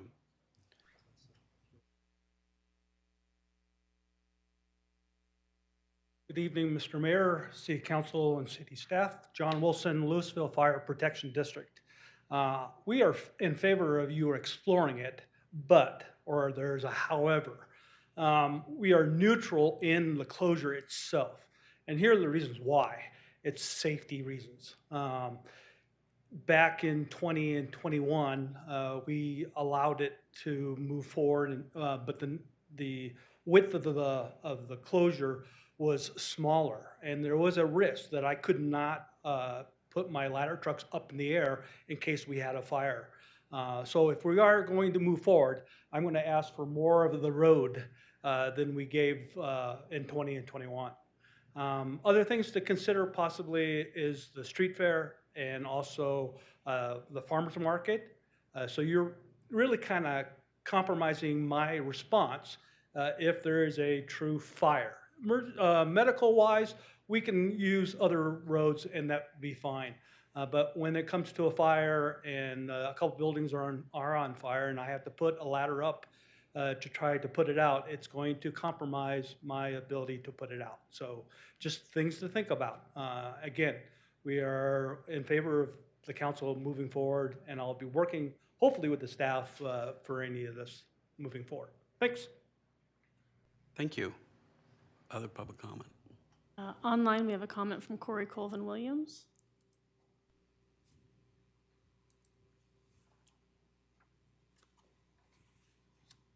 Hi, everybody. Can you hear me? Hi, Corey Colvin Williams, Ward 1, community member, small business owner on Main Street, and an LRC commissioner. I'm just in support of this initiative and just echo all of the sentiments that have been shared by everybody else. I do think that this is a low-cost, high-impact initiative for downtown that will no doubt benefit all of the businesses, retail, restaurants included. And it continues to build a sense of community and draw people downtown. And it appeals to multiple audiences. As a parent of 2 small children, this is incredibly appealing to me because I could have much more peace of mind spending time downtown and not worrying about them interacting with traffic. And another point too is that I think this really helps demonstrate a visible investment in our community to future businesses or investors who might be curious about downtown but have yet to see anything really exciting happening, which may in turn lead to filling several of the current vacancies that we have downtown, which is a huge goal, I think, for our community at large, and of course, a big part of the mission and vision of the LRC. So, and I'm confident that when it comes to ironing out the details with RTD, there's smart people both on city staff and at RTD who can think outside the box and come up with a solution that works for everybody. So very much in favor of your consideration of this initiative. Thank you. Thank you. Other comments? Next online is Mark Oberholzer.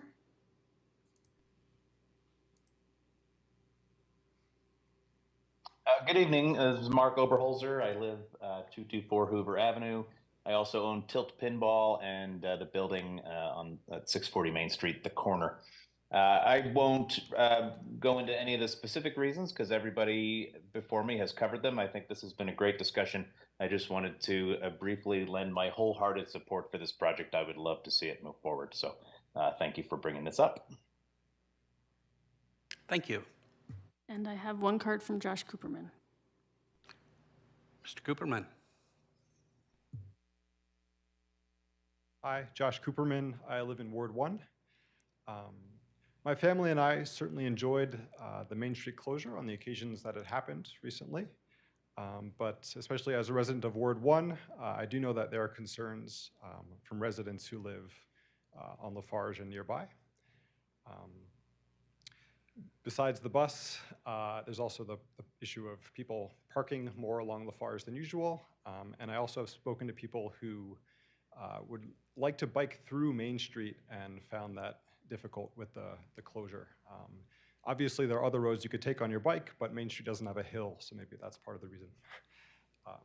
I prefer the hill. Anyway, I did want to put forth one potential compromise.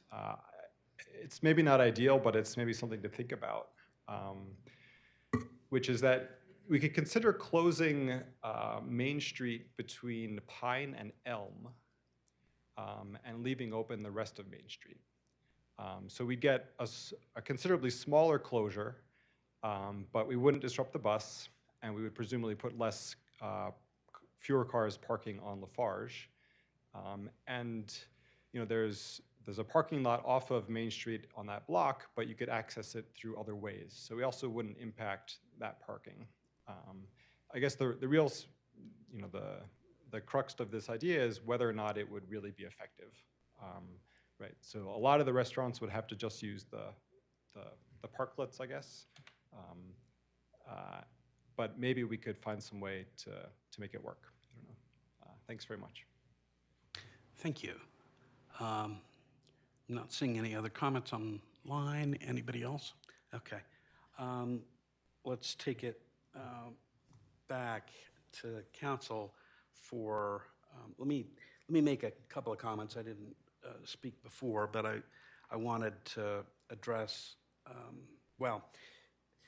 I wanted to I think, frame a couple of things briefly in terms of trying to provide some staff direction. The request so far is just to, I shouldn't say just, it's not, this is not a small thing. It is for this year, 2024. In our discussion on the work plan, I think we are potentially going to look at 2025 later in the year, but we're getting ahead of ourselves on that. The reason this is coming up right now is decisions need to be made. If this is going to go forward, there's a lot of planning that will need to take place, but obviously staff needs to come back with information relating to the direction that we will provide tonight in order to make that happen. So there's some urgency about the decision. This one is, if memory serves, depending on how what staff would come back with if we do support it, is kind of the amount of time is, I think the request was like for March through November. That's the request, but staff, I'm sure will deal with that. That's one. I think that's a difference between past practices during COVID and current. What we're considering now. I think obviously we're not in the middle of a emergency declaration, so that's also something that's different. Another piece of it is that we actually have a city manager who ran a public transit system in his prior position, and may have a little different way of approaching RTD, and he's suggested that that may be of some benefit here. So, but it does sound like we have a general consensus on the council in favor of directing staff to provide additional information with the idea of doing a partial year closure this year. I do want to emphasize one thing and then take other comments, and I'll try to sum up after we've heard from the other council members. But one of the concerns that I know is out there is, well, are we doing this permanently? And are we doing this as a prelude to closing Main Street, like Pearl Street or something like that? And I think Councilmember Hefner actually put it quite well, that this really is still piloting at best. Year to year is probably just as accurate. I'm not going to say we wouldn't consider it next year, but I think we're just dealing with this year, and I don't think there has been some discussion about permanence and so forth, but I think that's, again, not what we're doing right now, not what we're tasking or what we would be tasking staff with. The request is a little more limited than that, I think.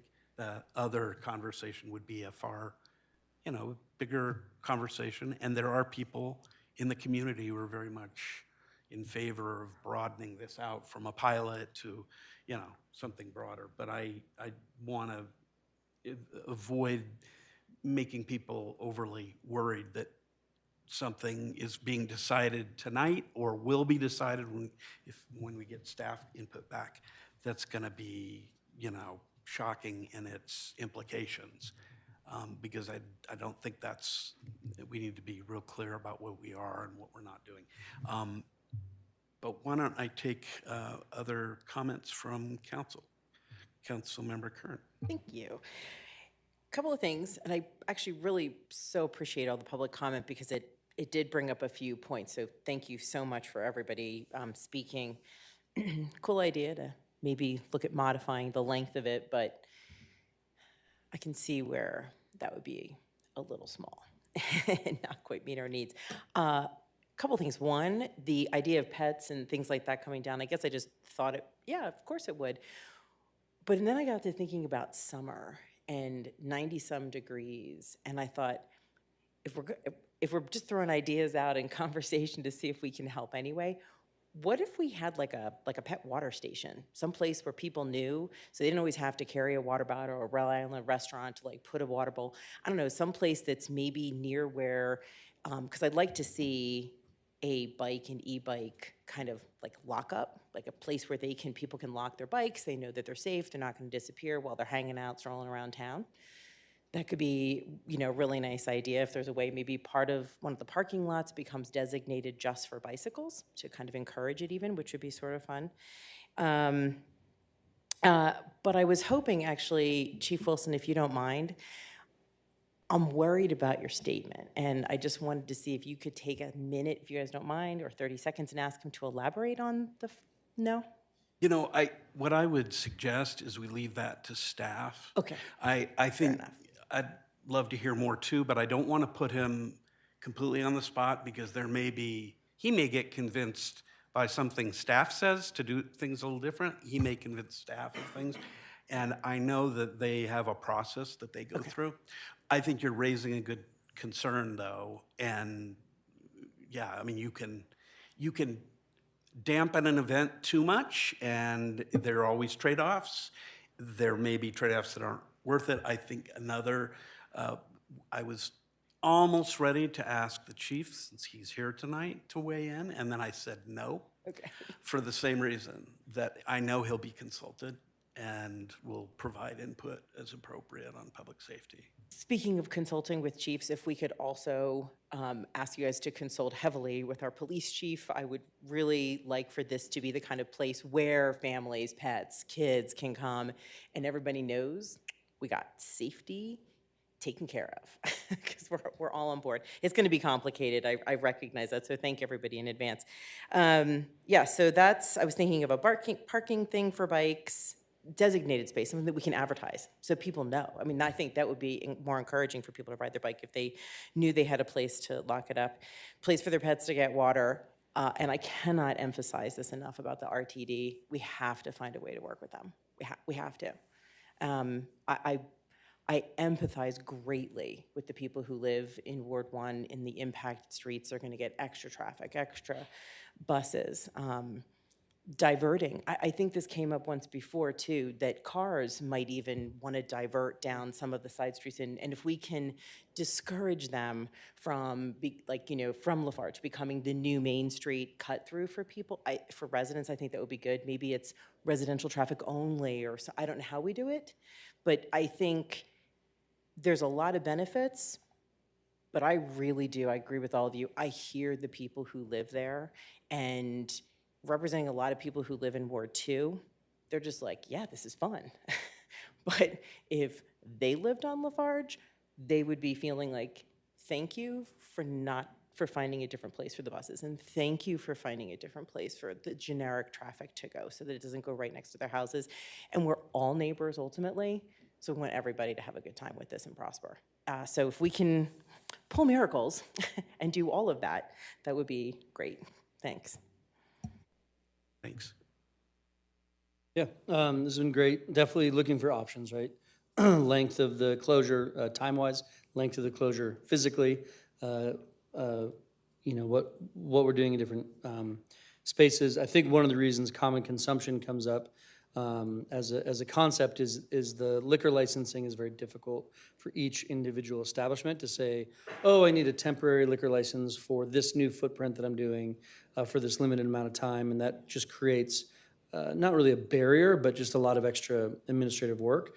And my understanding is if you have a common consumption area, those transition moments are much easier. So when you have a parade, when you have a street fair, when you have a street closure, it's much easier to adapt on that day. It's not about Bourbon Street or 6th Street in Austin and like creating like this party boulevard. It's about allowing the businesses to navigate the change of what we're doing quickly.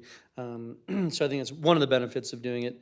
And then the dead areas, sort of Judy was mentioning that there are places where there is not participation by the businesses in that area. So you have these big empty spots, which end up being kind of dead spots, or like really exciting opportunities for us to activate that space with art or with other, other things. So, thinking about certainly bike parking and other things, but how to be thoughtful about the spaces, especially right here in front of our building. This is our building. This is our half a block, like even more when you add our next building. So, what does the city want to put out in front of our buildings from an activation perspective? So again, options there, like, no, we don't want to do anything, or, oh, we could do something like this, or, how does the library, bring out some things there, something like that. So super interested in fire and access points, and we have the alleys, we have the emergency, but like what are those solutions? And like Mayor said, I trust that you guys will come to an agreement that balances those needs. And sort of like Dietrich said, I don't think it's probably this summer, but one of those options potentially, fire chief, is those retractable bollards that like, oh, now the cars can't come through, but an emergency vehicle can quickly. Because one of the things, like wanting to protect residents by putting up real substantial barriers, but then those barriers affect emergency vehicles. And so, those retractable bollards, or at least something to be looking into. I don't think that's going to happen this summer, just my guess on how long things like that take. But that's a way to put up real barriers that our emergency vehicles can get through. And yeah, I think that's the one overarching comment as we move forward with this potential direction is, I sit here for 5 years, and it's very rare to have Cindy Bedell and Josh Cooperman and Mark Oberholzer and staff and council all seem to be saying the same things. But I think part of that's this combination of it is actually more sustainable. It is actually small town character. It is actually good for the businesses. It does actually touch on a lot of positive things that we're fighting for every day from different directions. And this one kind of seems like one that puts us sort of facing the same direction, which I love. And it's not perfect, but I love that piece about it. So that is all for me. But I think we can check on, see if they have all the direction they need. Thanks. Nothing further. Okay. I want to just kind of try to summarize this a little bit myself on this. I think, as I said before, that we have consensus on the council to suggest moving forward, not suggest, that we move forward at least with staff evaluation of options for this closure. I appreciate the DBA and the Chamber of Commerce input. citizen input tonight. Thank you for your comments, both online and here in the chambers, because everybody has provided some really valuable information, I think. I think the kinds of concerns that I heard, I'm going to split them up in terms of economic and environmental and sort of social sustainability issues. I think from the economic sustainability piece of it, and I'm not suggesting staff do this, I'm just doing it because it seemed to be an easy lens to think about this. I think, and I'm trying to summarize both what staff is, or what council and some of the public comments have said. Who's going to be involved in this? Is it just downtown businesses, or potentially others being invited somehow to participate? I have a feeling that there may be a view of downtown, the DBA and the chamber, about whether, for example, food carts would be particularly welcome or not. I'm not sure that drives the decision, but that's something that might be of some interest.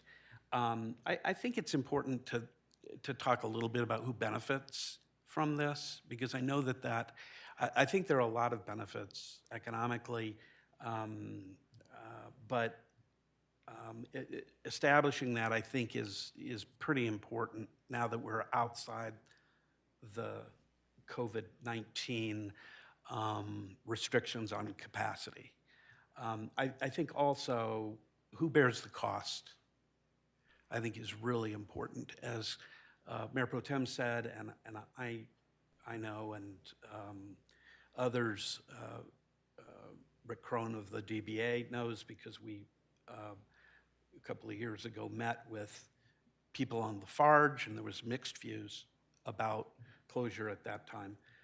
Some liked it, some didn't, but I think we have imposed certain costs on residents around the downtown area repeatedly, and I think their voice is really important, because they are part of what makes Louisville charming and what makes it so special. And so I think one of the things that, I'll get to that in a minute. What time period?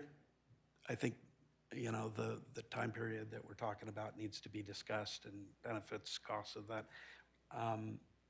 Whether we have other kinds of amenities. There was some discussion about water stations and bike lockups and so forth. Are there kinds of things that we might want to consider there? And there was a comment about coordination with the LRC on streetscape, which I appreciate. Those are kind of the broad brush of economic sustainability. Environmental sustainability, I think the Hill concerns that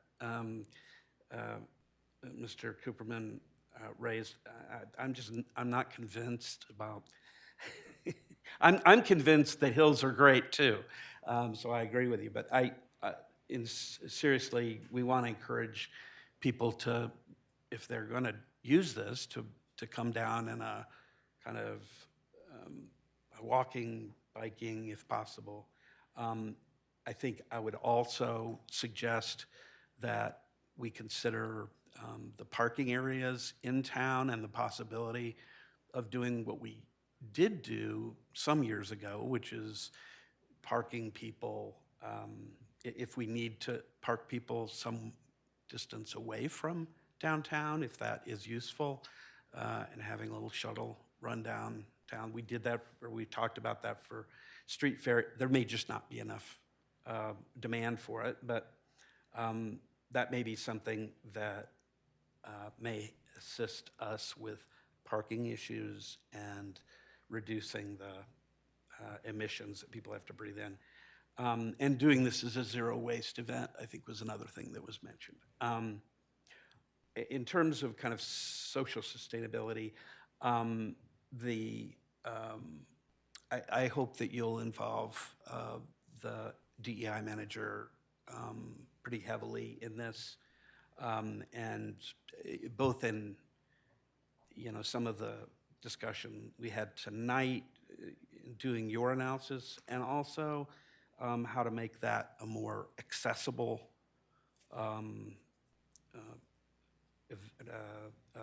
amenity for everybody.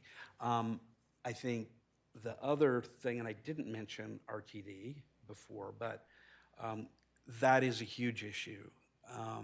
And I think, there was I think the comment that Councilmember Kern made was, we've got to work with them, which is probably a better way of putting it than coming to them and saying, you got to work with us. But I hope that we can collaborate on that in a way that maybe we try something a little bit different with them. And maybe because we're starting a little earlier, who knows, maybe there'll be some possibilities. And as I said, the city manager has some experience with this, so I hope you'll take advantage of that. Liquor licensing was a separate issue that we talked about, hopefully, not liquor licensing, open container. And I think there was also a comment about the patios and sort of what we do about them if they're, and how we may be able to make use of them, or if we can't make use of them, how do we, what do we do about that? Some of that stuff will be staff's to deal with, but to the extent that there's a policy piece of that, you'll let us know. And then public safety, which is, as I heard it, another big concern, both in terms of fire safety and just public safety that the LPD provides, and making this a safe place for kids, for adults, for at-risk adults, for you name it, for the whole city. The final thing I would say, because I know this comes up from time to time, and I don't know that this is a part of staff direction, it's more a comment, which is that just because we're doing this in downtown or wanting to do this, and we'll see what staff comes back with, the public will have a chance to look at that, council will have a chance to talk about it. Hopefully there'll be some ferment in the community. I hope the business community will talk to the residents themselves. But that it's not just, that we're not just about downtown. There are other things that we can do elsewhere in the city, and particularly on the west side and on the north side of the city. The fact that we're doing this doesn't mean it's not an either or. Have I captured the comments? That anybody have other comments to make or add, subtract? Okay. Do we give enough direction? Okay. Thank you very much. This has been a really great discussion from my standpoint, and I really, really appreciate the comments from the public. That we'll get more, undoubtedly. I appreciate all the staff work on this, and I know council, both at our last meeting on the work plan and, sort of anticipation of the work we're going to be doing on this when we get something back from staff. I think we've done a good job at least laying out some of those issues.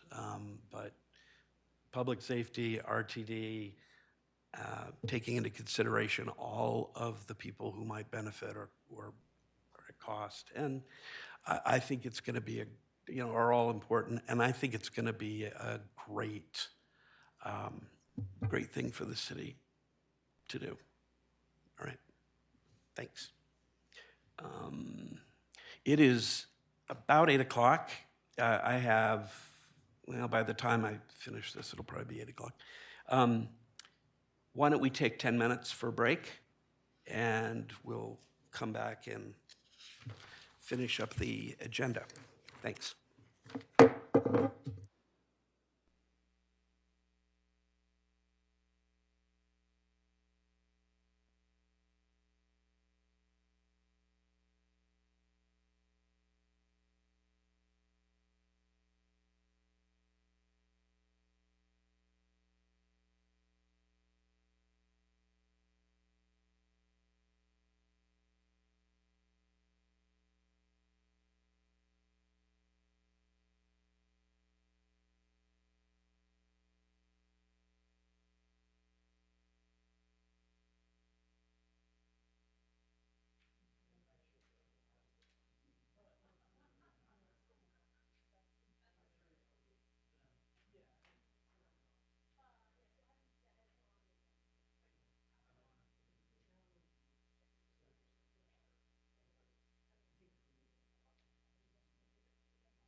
Can you return to the dais, please?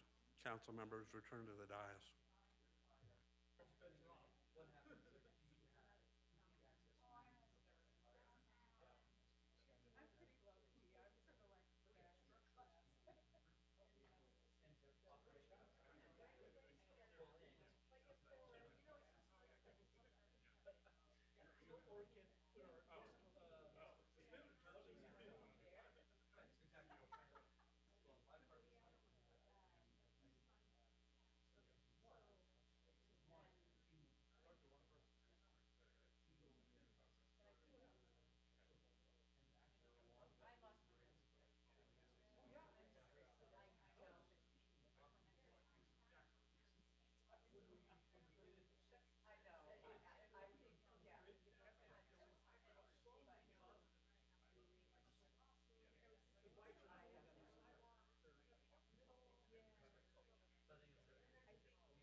Let's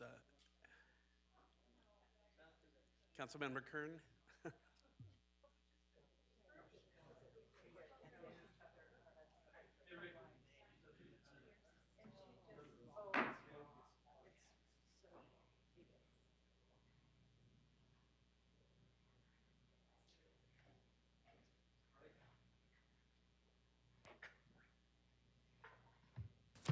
We're back. All right. So the next item is 7D, discussion direction 2024 City of Louisville legislative agenda. Our Deputy City Manager, Sima Fox. Thank you, Mayor and members of Council. Council has been doing a legislative agenda for many years now. This is something that will help guide staff and council members in their interaction during this year's legislative session, which has just begun. This current proposed legislative agenda reflects city's policies and goals, as well as local and regional policy issues that are of importance to the Louisville community. You will see a lot of things reflected on this agenda from 2023. I want to thank staff who had a robust process of the department heads, many program managers to review this and make sure it's current and accurate. We have made a couple of adjustments based on things we've heard, such as asking for some policy and regulation around contaminants to housing and structures. With this, I would like to turn it over to council to provide some feedback, and then we will bring this back for formal adoption with council's support. Thank you. First of all, are there questions for the Deputy City Manager? Okay.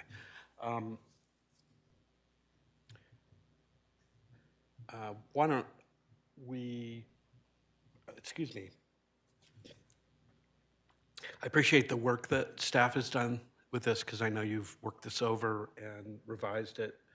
I do want to emphasize that one of the things I know that came up last year in the legislature is Senate Bill 213 concerning land use mandates, and I appreciate the home rule local control parts of this, trying to preserve for us what our charter requires council members to do on land use. You know, we'll manage no matter what. And as I'm hoping that you know, this will be a good jumping off point for discussions between council and our elected representatives, and for them to talk with us too. There are a couple of things that I might, I was going to suggest tonight. They're small, really relatively small tweaks to the document because the document's pretty complete the way it is. And they're just to make it a little bit, we don't have to include every detail imaginable in this. It's a very general statement, but with that in mind, on page 2, I'll just throw these out. I'm not suggesting that they be included yet, just that we discuss them if anybody has any interest, and I'd like to put them in, though, if we can. On the third bullet under home rule and local control, there is an item there. The city supports liquor and marijuana licensing that allows for local decision-making and collaboration between local and state licensing entities, including but not limited to local opt-out provisions for any new permitting or licensing requirements. You know, we've iterated this over time. I'm sure it started with liquor licensing, and then we added marijuana, and now since we've had a statewide measure on psilocybin and other psychedelics, it might be good to include some language referencing that, because we clearly want to maintain that kind of control, the same kind of control that we were able to exercise in the other matters. Then on page 3 of that list, under public safety, there's an item which is the city supports, it's the third bullet, and it's page 177 of the packet. The city supports continued efforts to improve municipal court and law enforcement practices and further refinement of such changes to ensure that victims are adequately protected. No quarrel with any of that. I think we've certainly, or I'll speak for myself, certainly people have mentioned to me during the campaign and before the campaign concerns about deterrence and prevention of crime. So to the extent we can mention something, I mean, it's important for victims to be adequately protected. It would be nice to have fewer victims, period, to both deter the crime that might make them victims and prevent it. You know, and maybe enforcement more generally. I think the other one that I was going to throw out was in the energy and environment area. There's a bullet there which says the city supports state efforts to reduce noise impacts and air pollution associated with the local metropolitan airport activities. The one right before it says the city supports preservation of air quality, renewable energy production, and emission reduction through through legislative, administrative, and regulatory action. So one is state efforts, and another is more general. I guess I'd like a reference in there to lead pollution in particular, which, you know,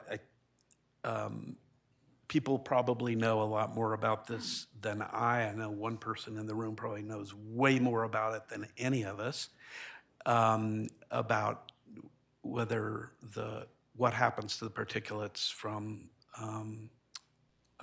the burning of lead fuel, because they certainly are emitted, but I don't know where all of the places where they end up. But I do know from what I have heard anecdotally and read, we have, you know, potential problem in higher lead levels in people in the area. And again, cause and effect may be a question that a lot of people raise, but people are raising it with respect to the concentration and the increased concentration of flights over Louisville and the related area. So some reference there, and I think I'd leave it up to staff to do that, but that's another one I'd suggest. And those are the ones that I have. I don't know if there are any other council members have any comments on those or others. Yes, please. Yeah, I would just agree with and maybe emphasize the point on crime and especially property crime. I don't know where the current numbers are, and maybe our police chief has a better sense, but my understanding is that post-COVID, auto theft and catalytic converter theft and those kinds of things are on the rise, or at least were on the rise, and I do think we should support any effort to get a handle on that and make sure we don't start experiencing it in Louisville the way they're experiencing it in Denver, which I understand is, really very high rates. I don't know, Chief, do you have any thoughts on that? Yeah, you're correct in your assessment. Colorado is one of the leaders in the nation for auto theft.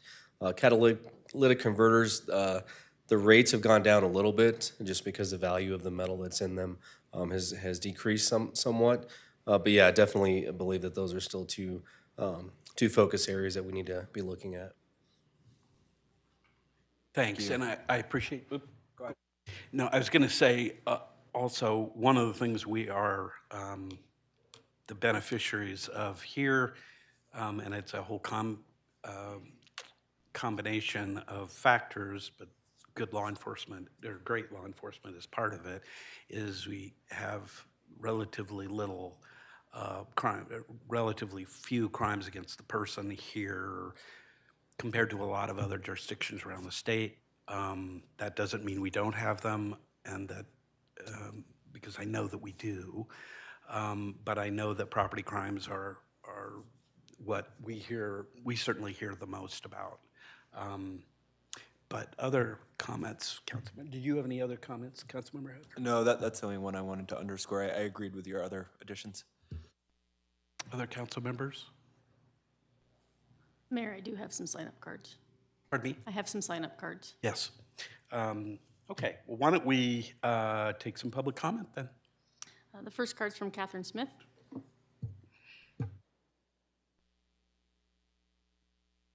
And I apologize for not doing that first. I'm still getting used to this job.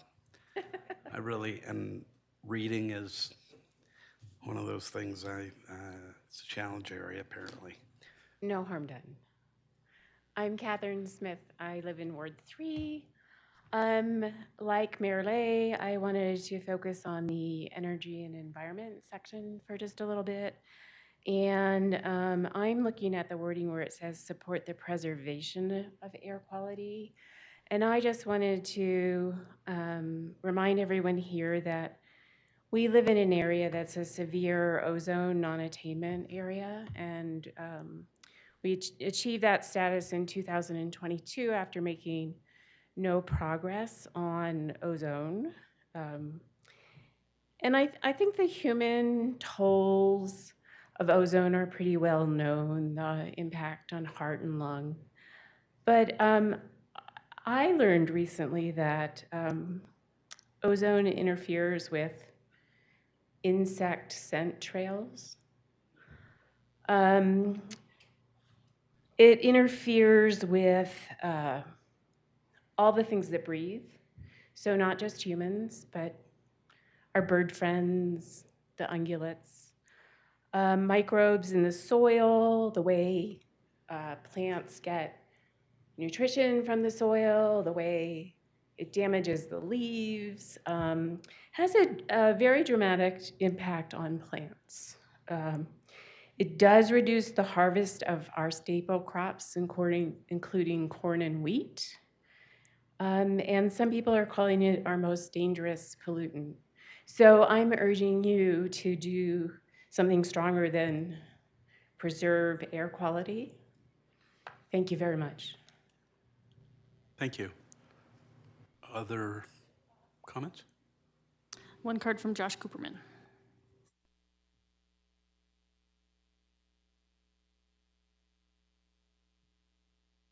Hi, Josh Cooperman. I live in Louisville. Just like to make a few comments, some more general, some more specific on the draft legislative agenda. First of all, I would really like to see a more robust section on energy and the environment. I almost fully agree with everything that's already there, but I think there's some items that could be included. For instance, there's nothing about waste diversion or reduction. I think it would be really good to have some kind of statement about regional collaboration for commercial composting, since the entire Front Range can no longer compost a whole bunch of things. That seems like a kind of a state level issue, at least. There's also nothing about water conservation in that section. I know that the city has quite good water rights, but those are only as good as the Colorado River. There's also nothing about open space preservation or restoration for habitat and for wildlife. Louisville has a lot of open space. It's not just for recreation, but I think it's also definitely for providing space for wildlife. And that's becoming more and more important. I think it'd be great if we had a statement around that more generally. And then I guess 2 small comments. I completely agree with the mayor that we should include lead as well as noise and other pollution from the airports. And I also completely agree with Catherine Smith that we should change preservation of air quality to something like improvement of air quality. And I personally would love to see a statement about gas-powered landscaping equipment in there, but that's a minor point. Okay. So then just 2 other things I would like to raise. There was some discussion about crime in the city.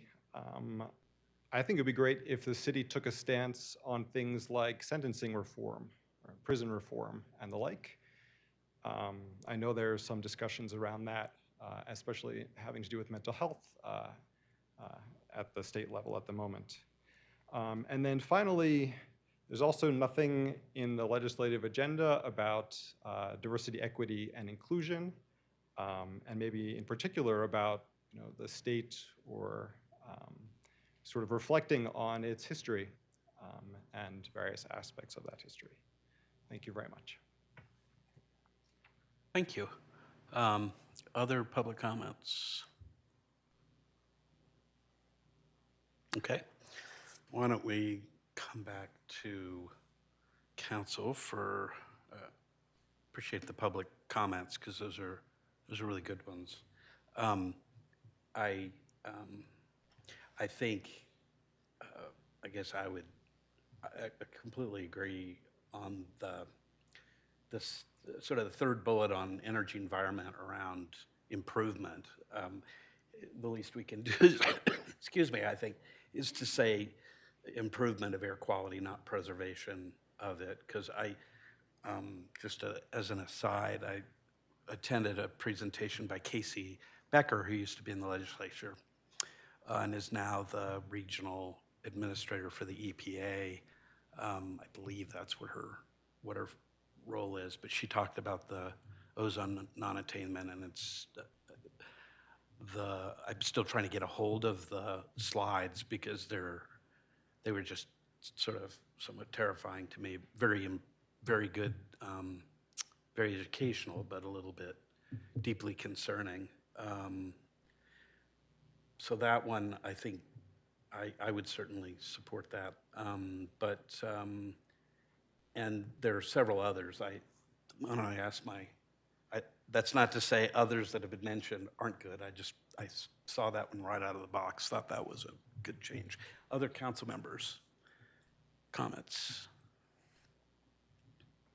Please, Councilmember Kern. Mine's actually just a thank you to staff. I really appreciate, and I think I represent a lot of people who will appreciate the community recovery and resiliency information, particularly about, as Mr. Cooperman was saying, the open space mentioned in there, wildfire mitigation, and as well as the kind of nod to home hardening and helping that be part of our safety and the goal of our community moving forward, that we'll work on that. Thank you for putting that in there, and since it's on our work plan for this year, that's awesome. Thank you. Thanks. Other comments? Mayor Pro Tem? Yeah. Yeah, I appreciate the comments. It's an interesting document, right? Because it's our legislative agenda. It's not our work plan. It's a lot of talk about what we do or do not support, sort of in collaboration with other legislation statewide and what have you. So I think it's difficult, right? Because it can be pretty exhaustive. But I think there are some maybe some misses or in the sense of like EDI, the comment there that like, oh, there's not really a section there. What does that look like as far as a legislative agenda and how we articulate our position, which I think is pretty well established, but is EDI spelled out clearly enough in this. But each one of these, it's just an interesting document because as things actually come back, do we go to this document to decide how we're going to feel about the topic that's in front of us? Or are we like, okay, so this is in front of us, how do we feel today? And how much of this is a guiding document versus something that we use versus sort of a declaration of what are kind of our intentions are outwardly, again, when we're meeting with people like Joe Neguse, and like, does our legislative agenda align with theirs and those kind of things? So, yeah, I don't know that I need to see major changes from what this draft is. At the same time, I don't disagree with almost anything Mr. Koopman brought up, for instance.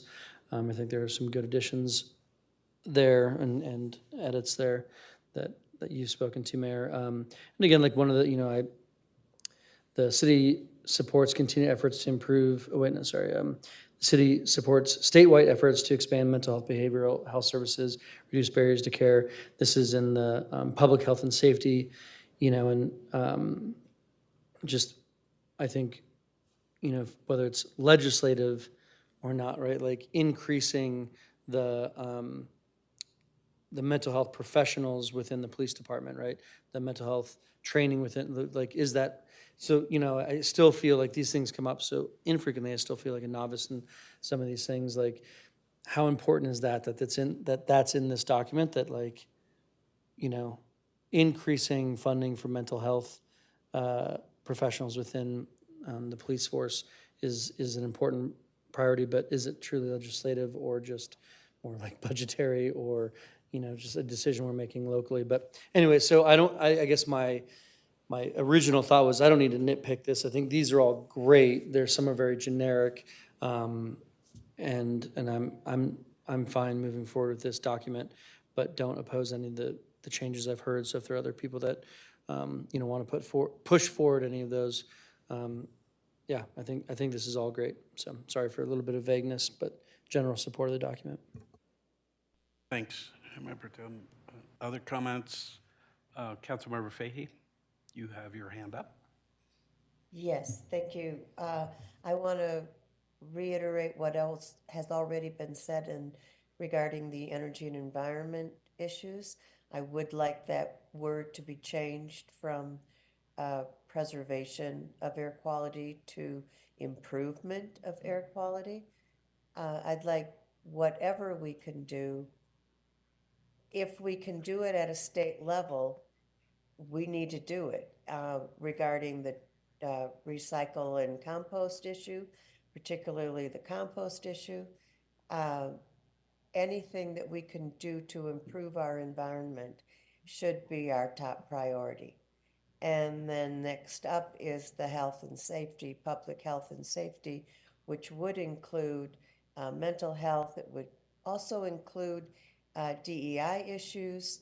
And in transportation, it can also be environmental, increasing the number of electric vehicles and alternate transportation options. So whatever we can do for any of those things, I will go along with. But this is generally a wonderful document, and I really thank the staff for what they've come up with so far.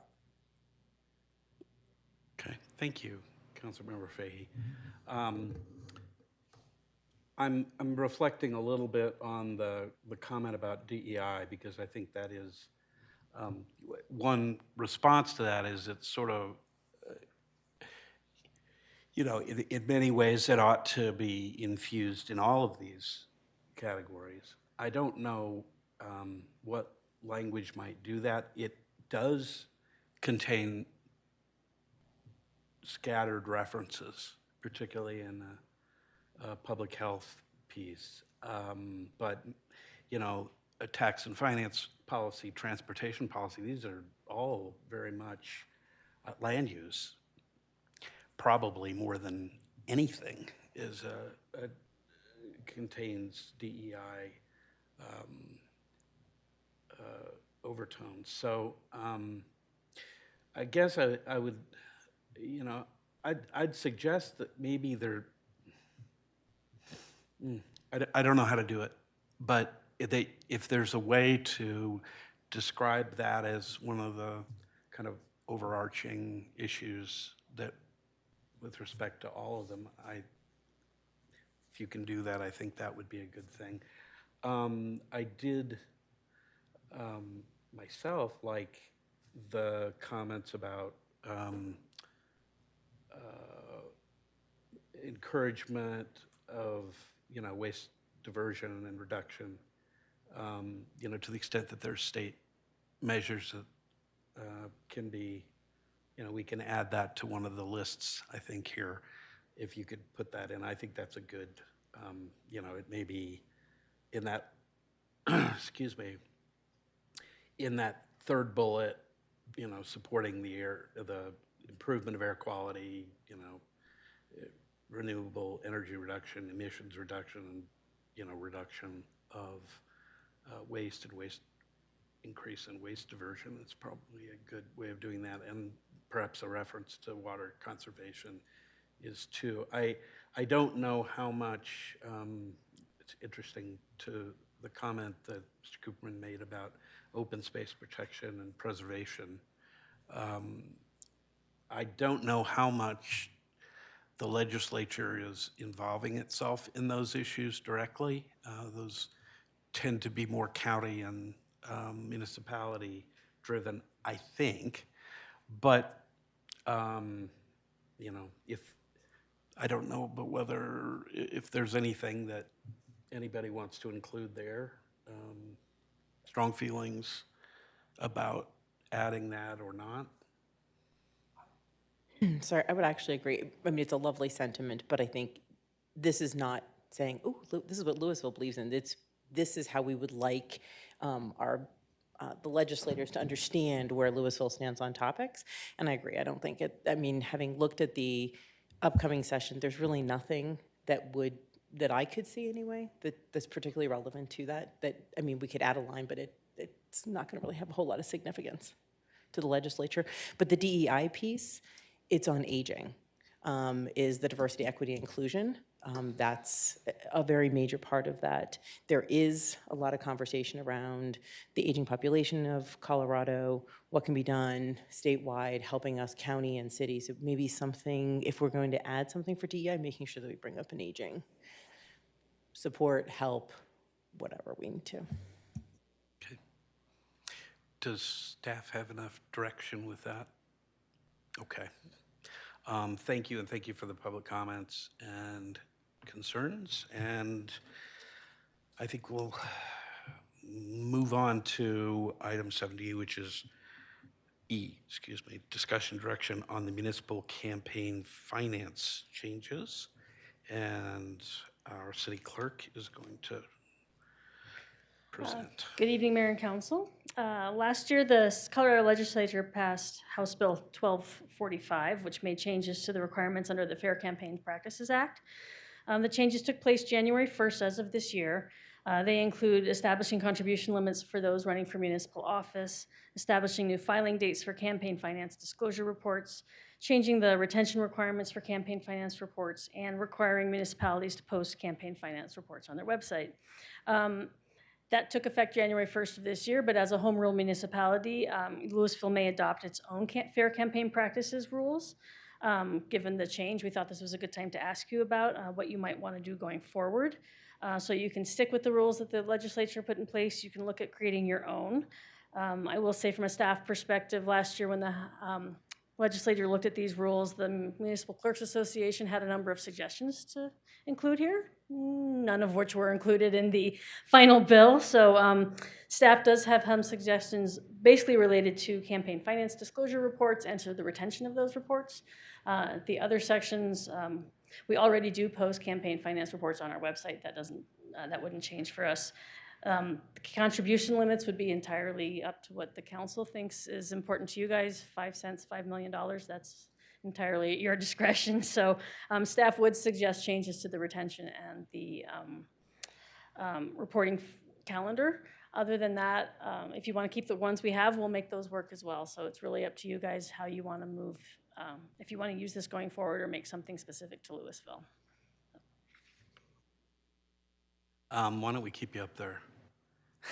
So I know I have some questions, and there may be some other questions from other council members. Questions from council? Anybody? Okay, well, then I'll ask mine. On,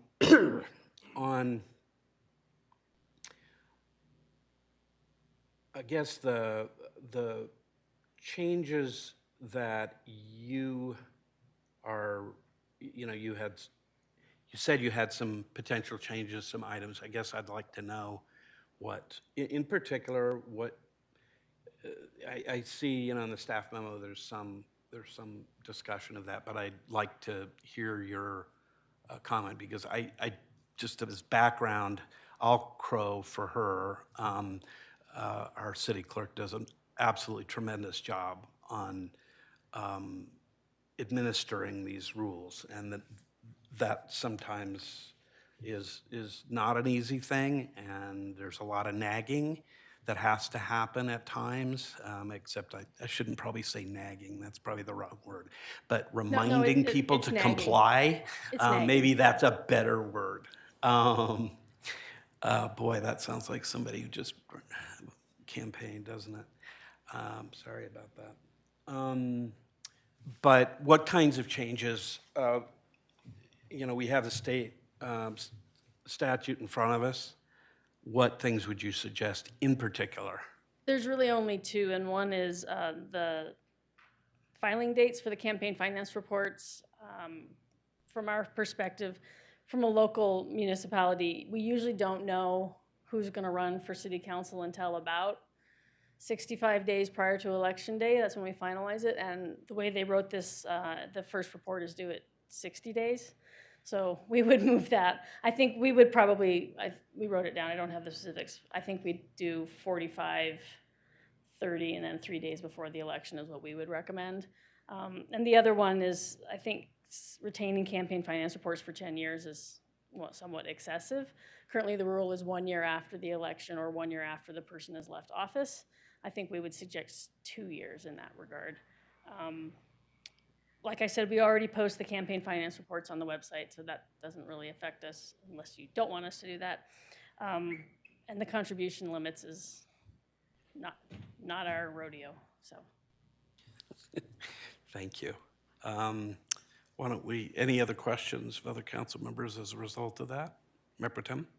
Yeah, it would seem that like retaining the records or the financial reports for 1 year after they've left office kind of seems to make sense to me.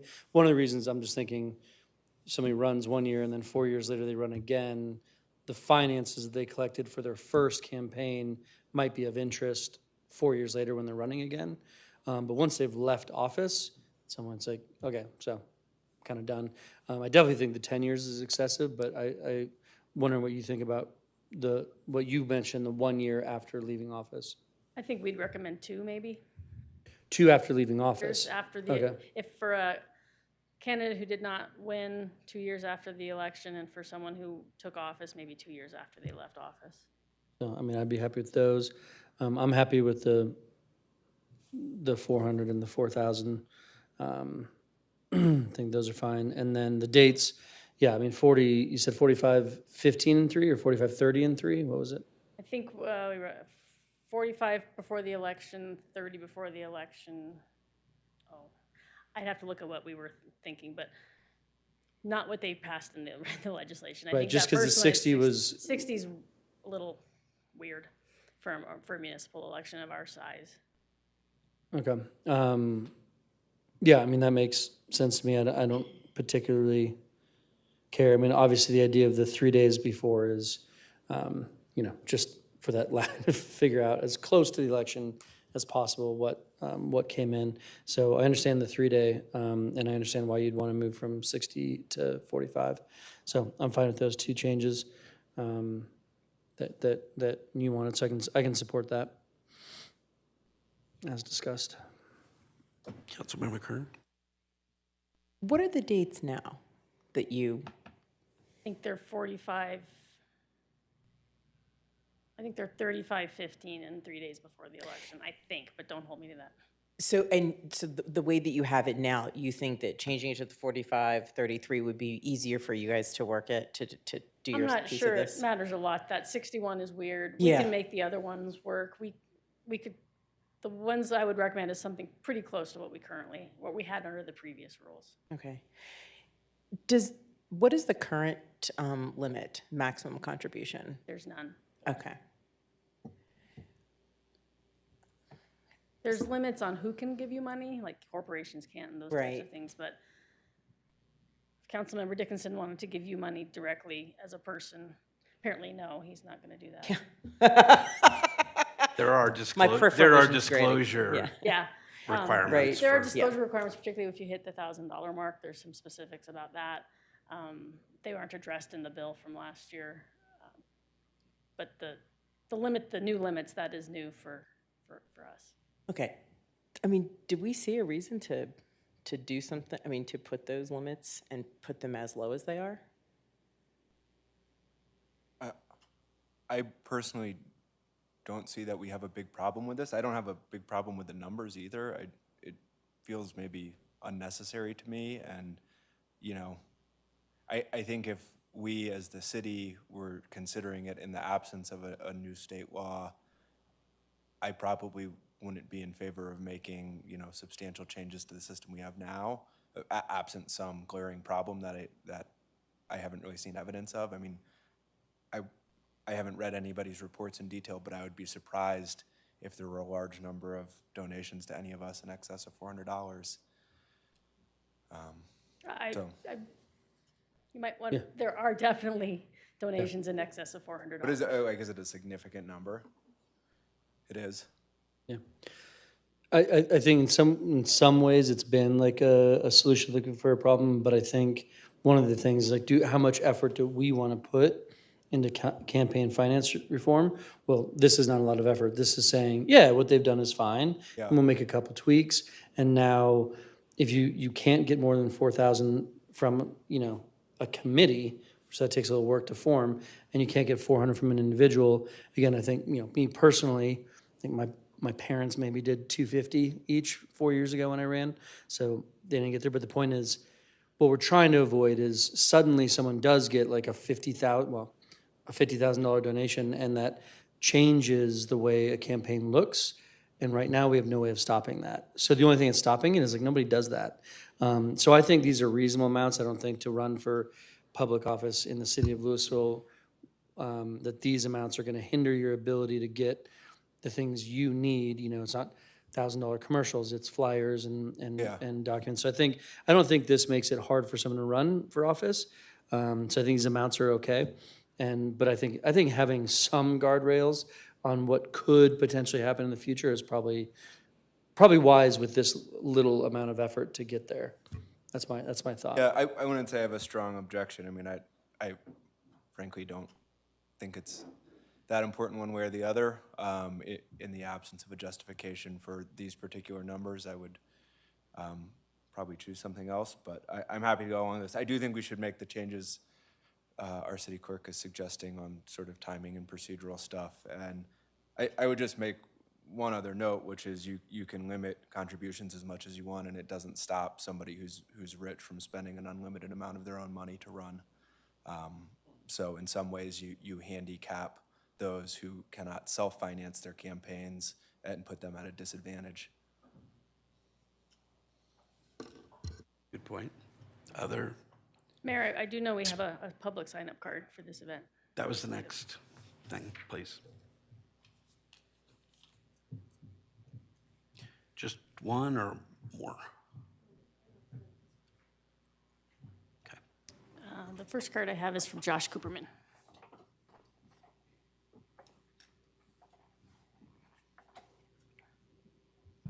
Josh Cooperman. I live in Louisville. Just going to make, I don't know, some kind of off the cuff comments. Generally speaking, I'm very much in favor of bringing in some rules that would make campaigns more fair. I personally sort of fundamentally don't believe in money in politics. And prior to this last campaign cycle, I had never given any donations to any political causes for that reason until I donated to my own campaign, which was kind of an interesting thing. I also, was in the mood, I guess, that I gave a little donation to the sales tax extension campaign as well. Anyway,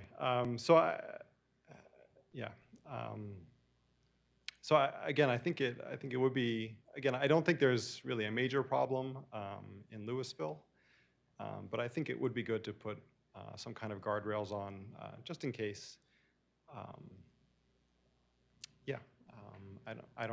I can't, say that any particular number is the right number, but again, I think something would be good to put in place. That's really about it. Thanks. Thank you.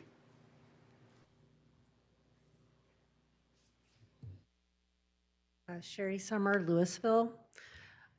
There's a very important elephant in the room that we're ignoring, and that is limits on contributions on issues on the ballot.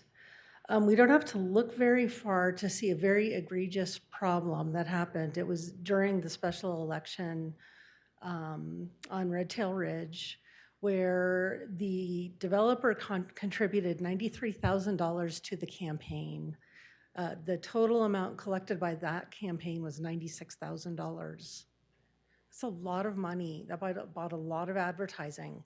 We had, on the contrary, we had only $3,000. We did win that election, but I have to say that consistently, every single time that letters and comments have been taken, consistently, 85 to 90% of residents have showed concern about this particular project. Its sprawl, before the election, the unfunded mandate to provide road improvements to Dillon 96th and 88th, the failure of the 36 interchange, which will be imminent, and there are no plans or funding for that, and the cannibalization of existing businesses. People have been very, very concerned at a very high rate. You can see on the January 5th hearing that was supposed to be taking place, I believe there were 135 letters that were sent to council on that particular issue. 125 were expressing concern, and 10% were expressing support, which I believe is a 93% rate.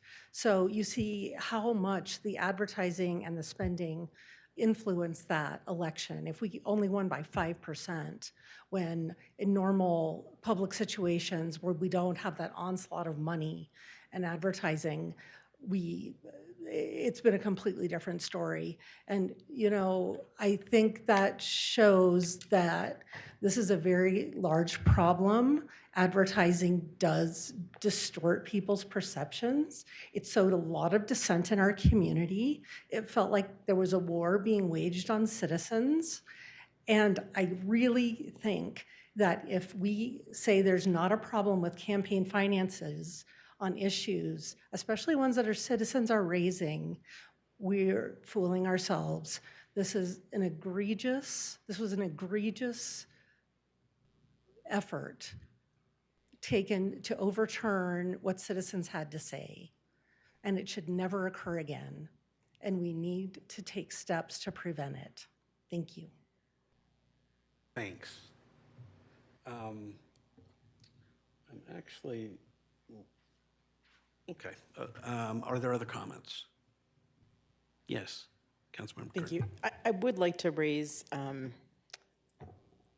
or I guess bring back the conversation of the individual contributions, not so much the small donor committee. Although it would be hard, I guess, to pull it together and do much more than that. I think that Councilmember Hefner made the most valid point, which is what this does is it makes it more difficult for somebody who is not independently wealthy to run for any kind of a position. And I think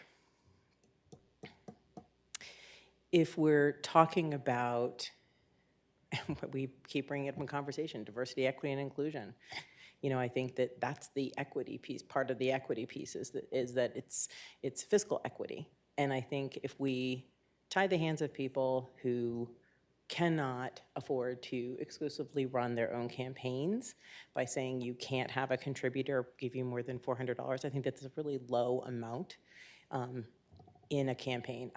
But I would also like to bring up and make sure, and I don't know if the state legislature did anything with this, but if the campaign finance is not just for an individual office that's running, but it's also for issues that we can have those exact same limits apply to that so that it's kind of fair across the board. I wasn't sure.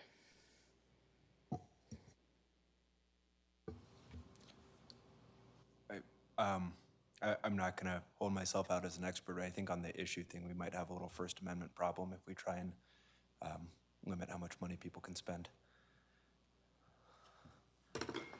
Well, I'm not sure we're gonna ask, well, we could ask the city attorney about that. I think, that just to answer your question, I think that the statute, as the statute reads, it only applies to, it's a maximum amounts that a person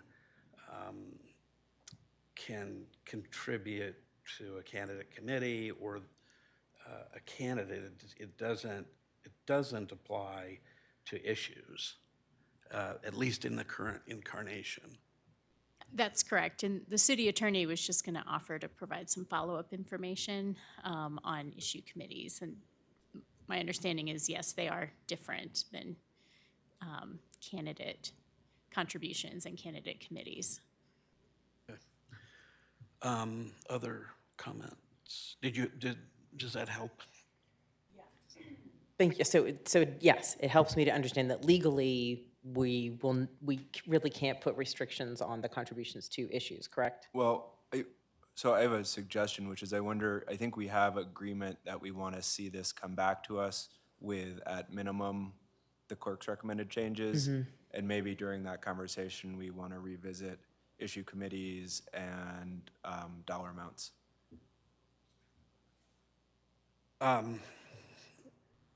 Yeah, because I would love to, even if we did made like the littlest change, but just rounded it to 500, it just feels like an easier, better contribution number than 4. I don't know why, but it just does. Let me weigh in. I don't know whether Councilmember Fahey had any comments about this or not, but Councilmember Fahey, I just wanted to give you an opportunity in case. I'm not trying to put you on the spot. I'm used to that. I would agree with the proposal that Councilmember Dietrichson just said, or Hefner just said, that I would like to implement the changes that the city clerk has proposed.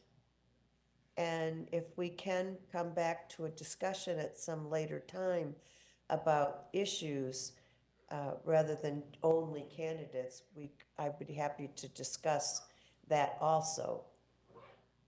But I am happy with the changes that City Clerk Muth has proposed. Thanks. I have a question to the city clerk. When you said the final report, the campaign finance report, is due 3 days before the election, is that right? Do the Friday prior to the election. So it'd be 3 business days. Business days. Okay, I wanted to see whether it was including or excluding the weekend, because if it's Saturday, that's going to mean very, very little time for anybody to read, check, provide any feedback to folks. I think that's,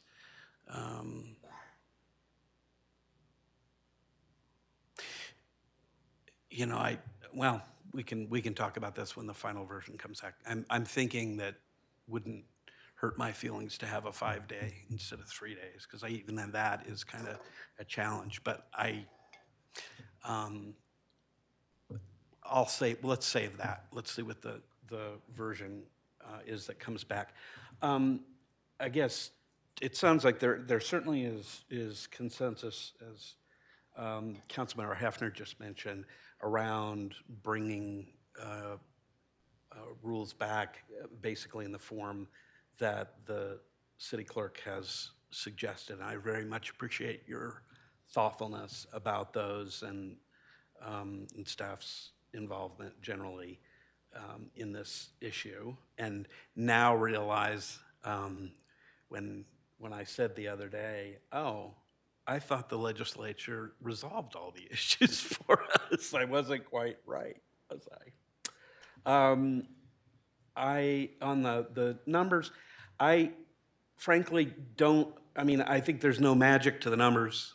I mean, I established a limit of 250 for every, and I didn't take any entity contributions, and that worked out okay. I can't, you know, $400 seems fine to me. I don't, frankly, I don't think I'd want to go above what the legislature has passed, even if we can. I just think that's, I don't know. I don't know why. I haven't heard a good, necessarily compelling case for adding to that number. And I think it's, given that the legislature thought or saw fit to doing this as a presumptive number, and certainly one that binds everybody but, well, other communities aren't home rule, right? That, you know, it's as good as any. And I think the $4,000 limits are fine myself. If we can take a look at it, and if, you know, people can think about it between now and then, that's fine. I think there's also at least some suggestion that maybe providing additional information on issue campaigns, those are, we recognize that they're different and have different rules. I think probably all of us would rather not become the target of a lawsuit relating to that. But I don't know what the rules are specifically, and I think it behooves all of us to know what they are. And I think that's a great suggestion too. So I think, you know, that's, I think you have enough direction from us, all of you. Yeah, because it's not just, this is a team effort. So I really do appreciate all of you who are working on this. Anything else for the good of the order on that? Okay, and thank you for the public comments too. They're all helpful on all of the issues that we were talking about. So the next is the city attorney's report. And I have no report this evening. Thank you. Thank you. Council comments, committee reports, and identification of future agenda items. Yes, Mayor Pro Tem. Just want to let everybody know we're going to be talking about potentially moving this Friday's EVC meeting. I cannot attend it, and so either we'll have the meeting without me, which is fine, or we'll find a reasonable move later than Fridays to meet. We can't do it earlier because of posting requirements. But just take this opportunity to say that a wonderful man, Stan Joswiak, taught for many, many, many years at Fairview High School when it was located at Platt on Baseline and Cherryvale, and started a soccer program for Fairview many moons ago, and was a wonderful coach and a mentor to me as I attended that school. And He coached my sister and my brother and myself, and he was my first coach as an assistant coach, and he taught me the game. He passed away last week, and his funeral is on Friday at 2:00, so I'll be attending his funeral. But yeah, he was a great man in our community, Stan Joswiak, and he is the reason that I cannot attend on Friday. So again, I'm happy with our council moving on without me in that meeting or rescheduling it to next week so I can attend. But just wanted to make that, make people aware if anyone's listening. It's always tough this late in the evening to who's actually paying attention, but we will sort that out tomorrow and let people know. Good. Other comments? I don't think I have anything. We've covered. Yeah, I think we're good. So, if nothing else, we're adjourned. World. They're one of those species that's sort of an indicator for wildness. You think of those places, you think of places that are hard to get to, you think of places that are rugged, that are tough to survive in. There's this sort of